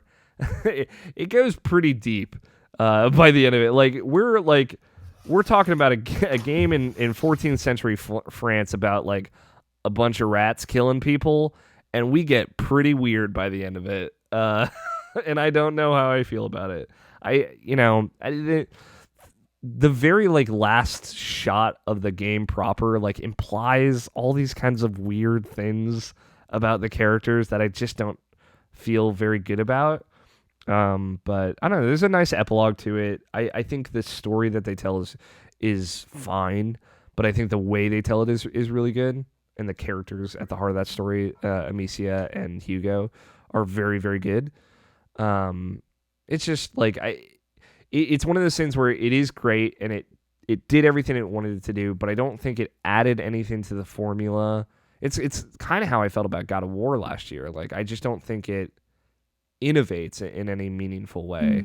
I know a lot of people certainly disagree with me about God of War in that regard, but like there are a lot of parts of A Plague Tale that are kind of copy and pasted from other kinds of games that are going for a similar behind the back third person narrative type deal. And it instead of like innovating them and adapting them to this game in a meaningful way, I think they're just kind of here. And they work because those things generally work, but they don't feel tailored or unique to this experience. And that's the things that are unique there are great, though, I will say. So it's a great game that just I don't know if I'm going to be thinking about by the end of the year, and that's kind of a bummer. I wanted to hear more people's thoughts on it because I was considering picking it up. So it's good to hear what you have to say. There are peaks and valleys to it for sure, and I think like if you like The Last of Us at all, and I told this to Logan because obviously he also loves that game, I think you owe it to yourself to give it a shot because I think other people are certainly going to be picking up what this is putting down more than I did, and I think the things that I took away from it, like. Which were very specifically about Amicia and Hugo, like this brother and sister and their relationship and how they really, really adapted super well. Like, I think the kind of bickering that they get into and the reason Amicia, like, as the older sister to a 5-year-old little brother is, like, exhausted by him constantly is, like, so genuine and so well done that it certainly gets points for that, and I think those are the best parts about it, like the brother-sister relationship, which there hasn't been a lot of good ones in video games, at least outside of like JRPGs and kind of really long games, I think, that I can think of. I think they get that really right, and that's the thing that's the most important thing. It's just like the level design, and then some of the mechanics are just, and some of the ways they do like incidental dialogue, or like, okay, I feel like I've been here before. I feel like I've seen this before, type thing. But if it's caught your interest at all, Jess, I think it's worth playing. Yeah, I'm interested. It would certainly be nice to have somebody to talk to about it, because I don't necessarily know anyone. I feel else like it kind of finished it just went under the radar. I feel like for everybody. Mm-hmm. Yeah, it's a weird game. It is one of those like indie AAA games in the way it looks and everything, and it is a great looking game. And I don't know, I'm conflicted on it. Like, if what I've said here is maybe like deterred you from playing it, like I would say, like if there was any interest there, it's still probably worth giving a genuine shot, because in some ways I've never played a game like A Plague Tale before, and that's really cool. It's just in some other ways, like I've played this game before and I've been here before, and I kind of know what it's going for, so that takes the surprise out of it, you know. That makes sense. That makes complete sense. If I had never played The Last of Us and I played A Plague Tale, I would have been blown away. But I have played games like this before, and so that impact is kind of lessened. But the other thing I've been playing is Fire Emblem, and so like, here's my thing. Out the gate, my hope is that if I'm a little negative here, which I am a little negative right now on it, that will change and evolve, because I've barely spent any time with it. Keep that in mind. I know a lot of people are really high on this right now, but coming into it, there are things about it that have just kind of like irked me a bit. It's the gardening, isn't it? It's definitely the gardening. But like, you know, they're relatively minor in the grand scheme of things. They're just, you know, things. So Fire Emblem Three Houses, you're a professor teaching a school. It's weird that they have you make the quote unquote big decision of like, who are you gonna, like, what class are you gonna teach, like, within the first 15 minutes? It's like, okay, I guess we're making very important decisions right now. I feel like that's just more of a self-aware thing. Like, maybe, you know, like a lot of people who are playing that game are already gonna like know. Yeah, they're gonna do the research, or you know, that may just mean that, you know, you just make a choice, and that's how they wanted it to be. Yeah, it's a weird thing, because I think in standard video games we're like taught like these big decisions you have to really stop and think about, but they make you make it with very little information. Like, you basically are like, you help these kids. All right, you got to be a professor at the school now. You got sucked back in by this pretty lady with green hair.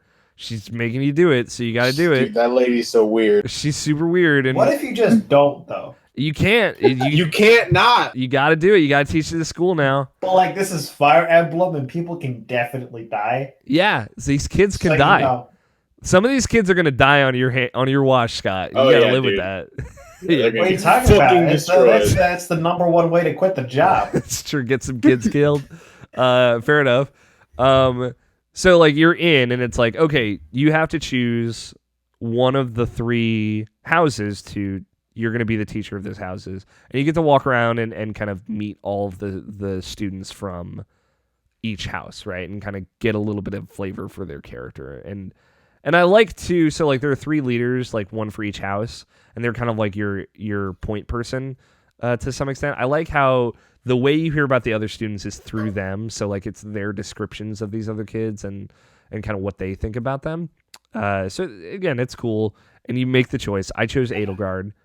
For listeners at home, she is like from the Black Banner or whatever. I don't know. Black Eagles. Black Eagles. There we go. And she's got her whole motley crew and whatnot. And I just, you know, they seemed like pretty balanced, and Edelgard is very pretty. So like, you know, if you just want to know surface level, what's the dude's name who is like Edelgard herself was like, this dude's really cold-blooded. I like that guy. Edward, I think is his name. Yeah, he is fucking cold-blooded. I can confirm that. I've taken him to a couple of matches. So the big thing about Three Houses is this kind of passage of time mechanics.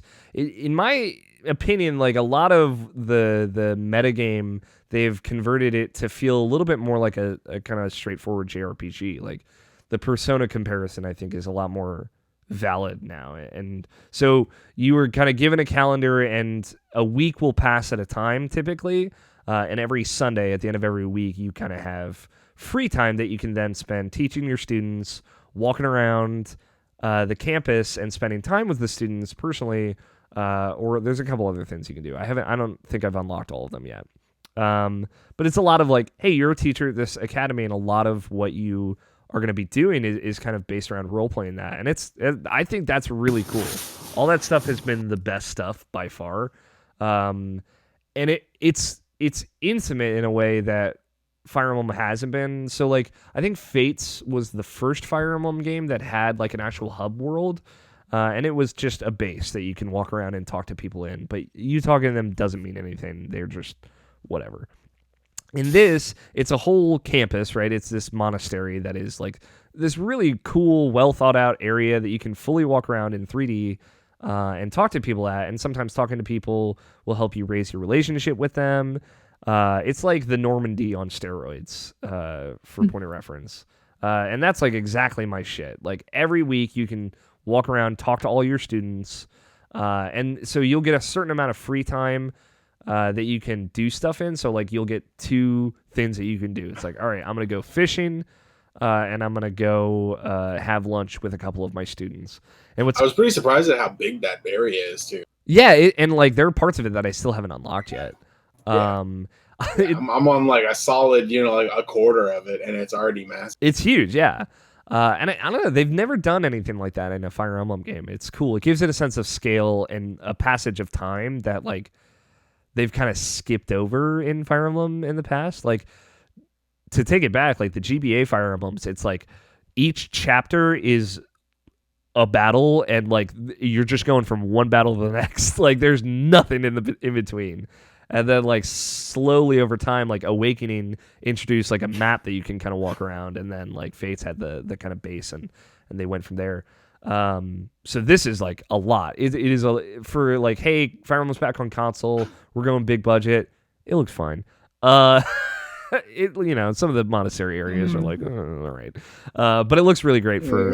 Boy, you haven't done this in a while. Yeah, they haven't been on consoles for a while. The Switch is not the most powerful console, but like the characters look amazing. The cutscenes are great. There's a lot of cutscenes. Everything is fully voiced for the first time, finally ever. Jesus Christ, it took us so long to get here, but every scene is fully voiced, including all the support scenes. Thank God. So like I really like walking around and just talking to people. You can have lunch with 2 students at a time, so it's cool because not only are you building relationships with those students, but like those 2 students are also building relationships. So you could play a little matchmaker if you wanted. You could just spend time with characters or help build relationships in more ways than just battle, right?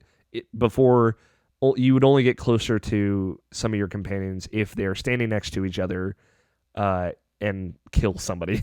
Like that was it. Like that's the only way. Which still happens. But at least very first turn of the game, I got some hearts. You got hearts popping up. I'll tell you, some of my best friends I made just killing somebody. Next to you. I get it. You just gotta do it. I do get it, but it's just I appreciate that there is more context now. And what's cool is like you can assign a couple of students to a thing. Like here's your weekly task, and you'll get refreshed on it every time a week passes. But it's like, all right, like Edelgard and Beatrice, like you have to take care of the stables this week, and so you'll hear back from them afterwards, and they'll be like, I didn't do a very good job. It's like, hey, it's all right. They'll get closer no matter what, but depending on like if they're better suited for it will affect how their skills will develop and how much experience they'll get for it. Like a much less extreme version of like Mass Effect 2 suicide missions. Like pick the people to go in the right places. Kind of, yeah. It is very much like happening in the background. And you can kind of switch people in and out to have them spend time together.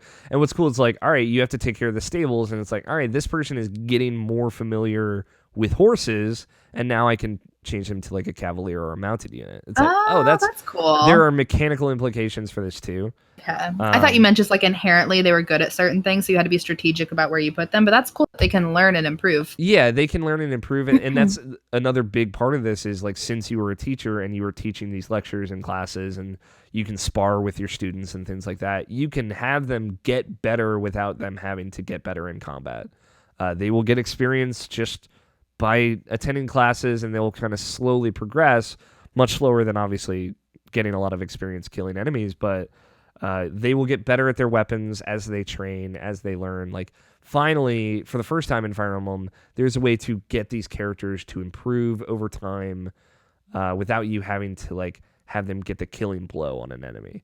And there are some characters, like, you know, where they start as the weakest, like Donald from Fire Emblem Awakening, and slowly they become the most powerful unit that you have. So I'm excited to see how the kind of classes aspect of that plays into it. But yeah, so like the things that I have some gripes with are, I just did the second battle and it was fine, but like, so there's this whole battalion aspect. Like characters can have just a posse with them. And they never, like, I went into this first real mission and it's like, this is your student's first real battle out. Like, this is the real deal. They can die for real now. And some characters just had battalions, and it didn't warn me, it didn't tell me. I didn't find out until halfway through the mission where it's like, this guy just used his battalion power on you. And it's like, well, what does that mean? Like, how does this work? And it's just, some things are not tutorialized in a way that is just really frustrating. And it sucks that it just happens to be like one of the things I was the most excited about Fire Emblem Three Houses for was like, finally, like, you have these kind of groups of soldiers around you that will make this feel like a real battlefield. And it's just like, it's just there and you just kind of have to figure it out.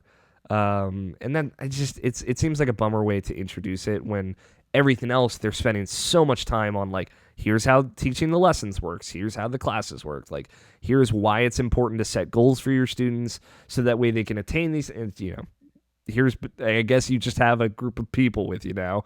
Figure it out.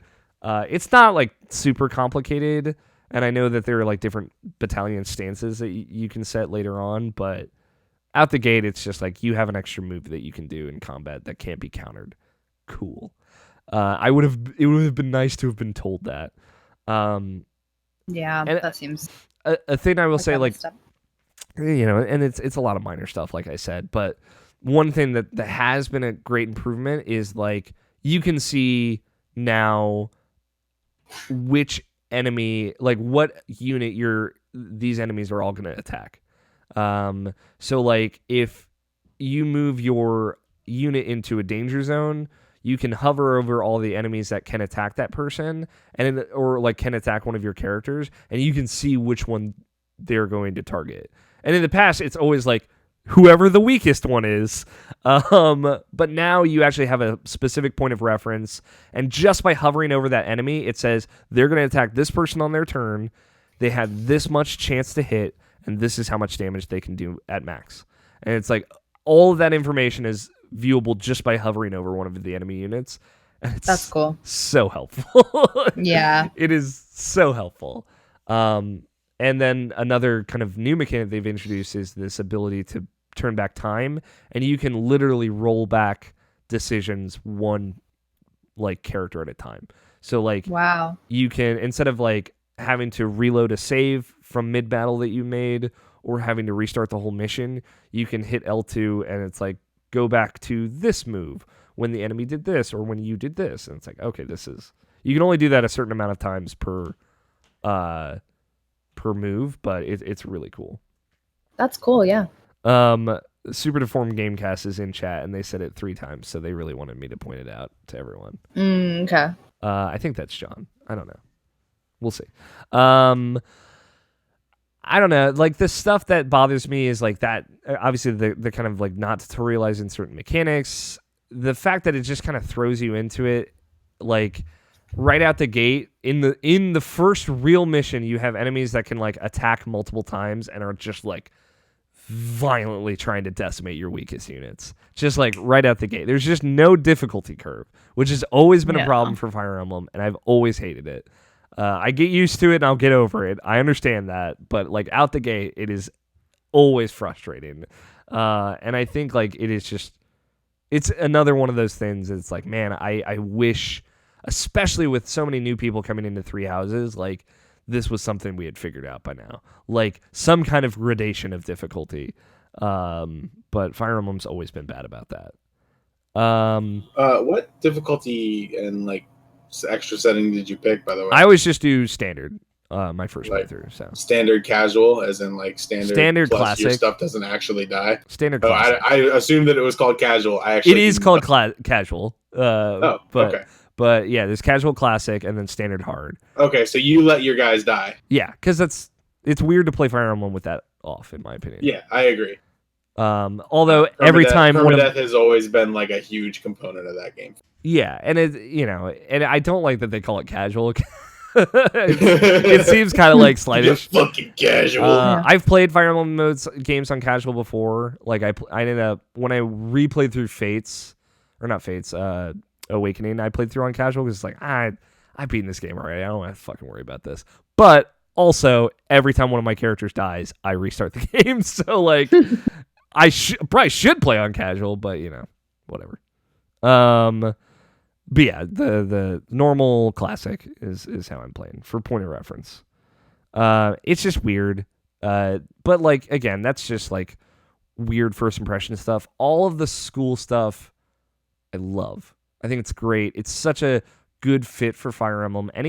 They've slowly been making their metagame like so much more engaging and so much deeper since Awakening came out. And this seems like just a natural progression of that, of like, we're actually going to spend a whole year building these characters up and telling the story. And it's through the guise of like your fucking Harry Potter magic school. And that's pretty cool. That's all I've been playing though, really. I don't have a lot of full impressions on Fire Emblem Three Houses. Again, very early, but I'm excited to spend more time with these characters. It seems like there's some kind of recruit mechanic where you'll be able to recruit characters from other classes. So, like, again, damn it. I know it's the exact opposite of what you want, Scott. You're supposed to be killing these kids, not adding more. Like I can't quit now. Yeah. So like you gotta quit once you kill all the kids, Scott. It's like sad but true. So like, you have to build a relationship and a rapport with those other students, and then you can try and recruit them into your class. But I like that you could just ask everyone out the gate. So I just went around and like, hey, do you want to join? Like, I don't know, man. Maybe you're just down. And everyone said no. Just so everyone knows. I appreciate the initiative, though. Yeah. You miss 100% of the shots you don't take. Exactly. But that's all I've been playing. And I'm happy to say it looks like Brian Nabisha Jackson might have thought of a bet for this week, so maybe I'm out of the doghouse.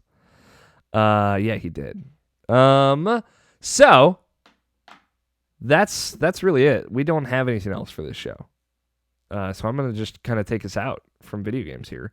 If you'd like to be a part of the show, you can tweet at us at IrrationalPod with the hashtag IPQ. You can send us a voicemail, 404-590-1337, or you can send us an email, mailsack at irrationalpod.com. Typically, we have a mailsack segment. That is where it would be a part of. You can ask us questions. You can give us topics to talk about, whatever you like. If you like this show, you can follow it on Twitter at IrrationalPod. You'll also get updates on when the website's doing stuff, when each of us are doing other stuff. Like when new episodes of Input come out, when new episodes of Video Game Book Club come out, things like that. Some other stuff. If you like the show, on top of that, you should be rating and review us on iTunes or Stitcher, or Google Play, or Spotify. Wherever you listen to it, you should rate us there because it'll help us a lot. Check out Input. Check out Video Game Book Club. They're the other podcasts from irrationalpatch.com. And for everything IP, you can go to irrationalpatch.com. Jess, you're also a part of, worth giving them a shout out. They changed their name recently. Uppercut. Yeah. There's a little... Yeah, I work over at Uppercut also. You can find us on Twitter at Uppercut Crit. When did you guys pick out the name Uppercut? Ooh, I guess the beginning of summer. things to where like it wasn't even a brainstormed like it was just Caitlin came to us and was like, hey, what about uppercut for the rebrand? And everybody was kind of like, shit, yeah, that's really good. Let's do it. It is good. I like it. Yeah. Uppercut doing great stuff too. Since the rebrand, they got a new website and everything. It's very cool. Thank you so much. Yeah. This we've reached the end of the show, which means one thing. It's time for bets. Tony. There it is. This week's bet from Mr. Nobishin, Mr. Nobishin was his father, excuse me, Mr. Jackson. Madden NFL 20 releases on August 20th. 17. I think he meant August 2nd, but we'll see. On the written IGN review, how many times will the word Madden appear? I'm going to put 17, Scott. I hope you're ready to commit to that. I am. What do you think, Tony? I'll let you think more, Jess. 1. Ooh, spicy. I was going to say like 10, so I'll stick with 10. I was going to say 11, but that's too close to yours. We'll go. You can do whatever you want, Jess. You could price this right me. I get it. I got to go 11 then. Okay. I'm going to go 11. I want to trust my gut because that was the first thing that popped in my head was 11. So Follow your gut.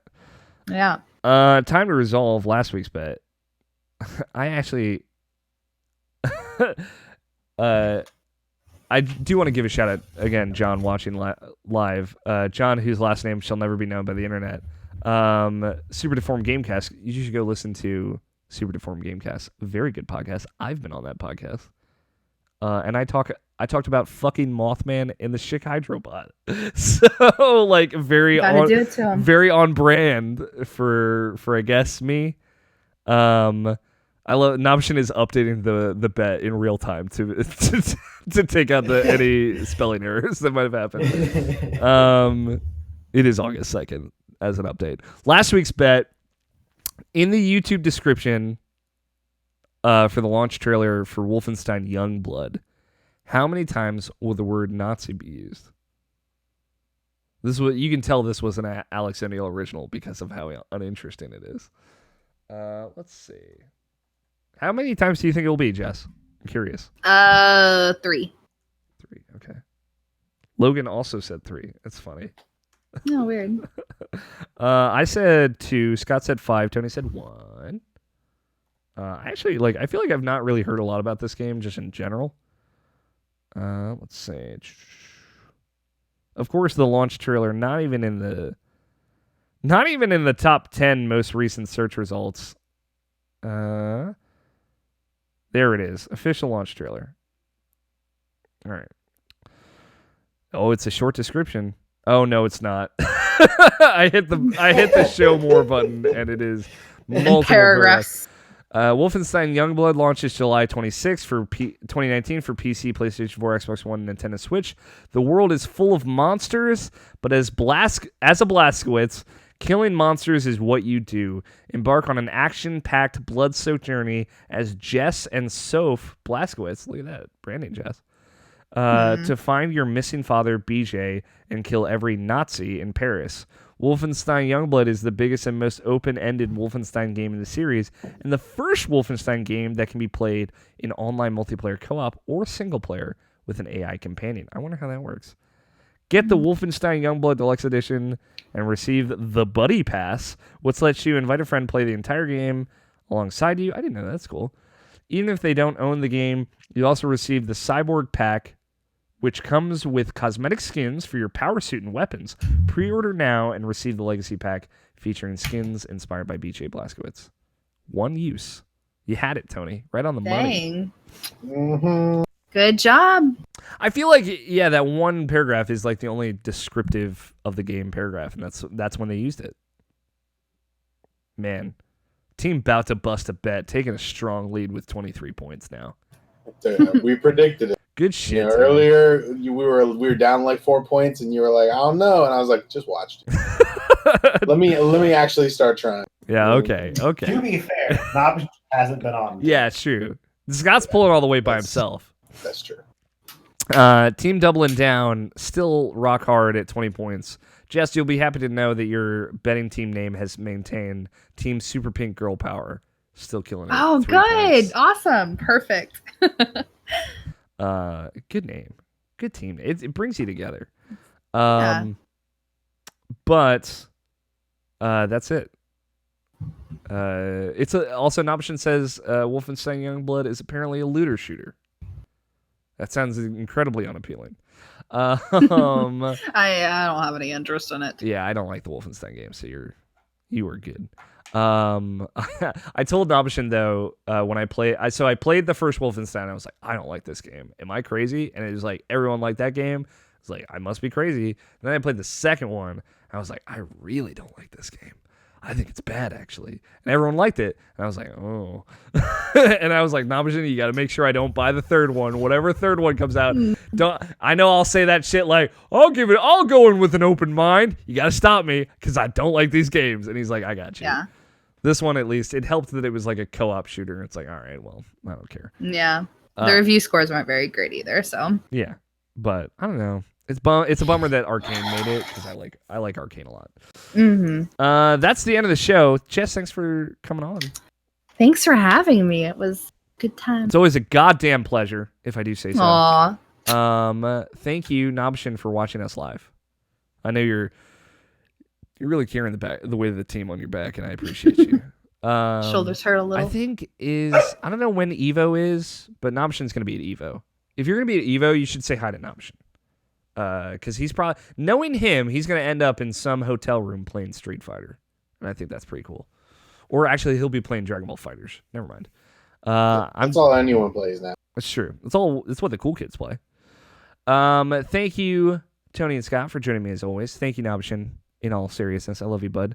Thank you to our good friend Danny Wiesner for opening music of 2-Player Co-op and our closing music of The World is Saved. Check out Danny Wiesner if you have not already. And thanks everybody for hanging out, for tuning in. Whether it be live or listening to the audio version after the fact, I appreciate it a great deal. And more specifically, shout out to John from Super Deformed Gamecast. Mostly because he needs it, and I'm ready to give it to him. Thank you all so much. I've been your host, Alex O'Neill. Play your games, stay irrational. We will talk to you all next week. Titles? We got Just Fucking Walk Away. I forgot what that was in regards to. I'm in. Oh, bright. Dating game microtransaction. Learning how to be horny. Pay to date. We should start a podcast called Learning How to Be Horny. Oh my god, yes, I'm down. Show me your stuff. Show me your stuff.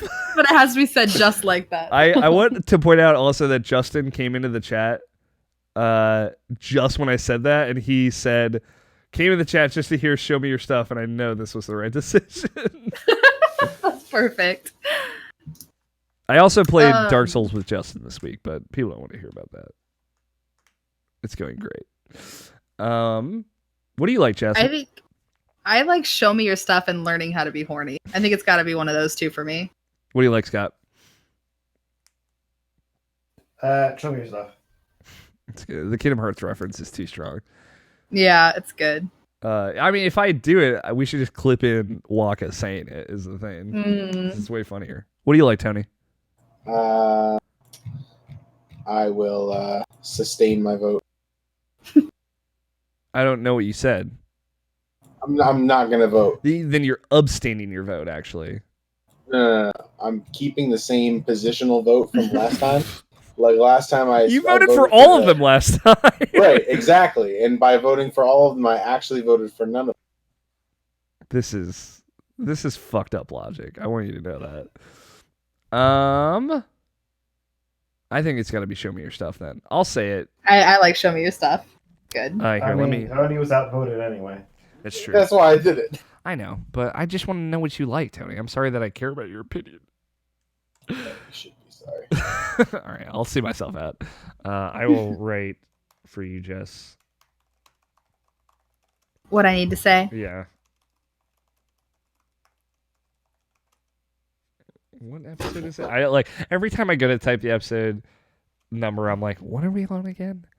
Like people say that you forget your Which one is age, this? but I forget how many podcasts I've done. Oh man, I have a Destiny date at exactly 10:30, so this worked out perfectly. Whenever you're ready, Jess. All right. You're listening to the Irrational Passions podcast, episode 433. Show me your stuff.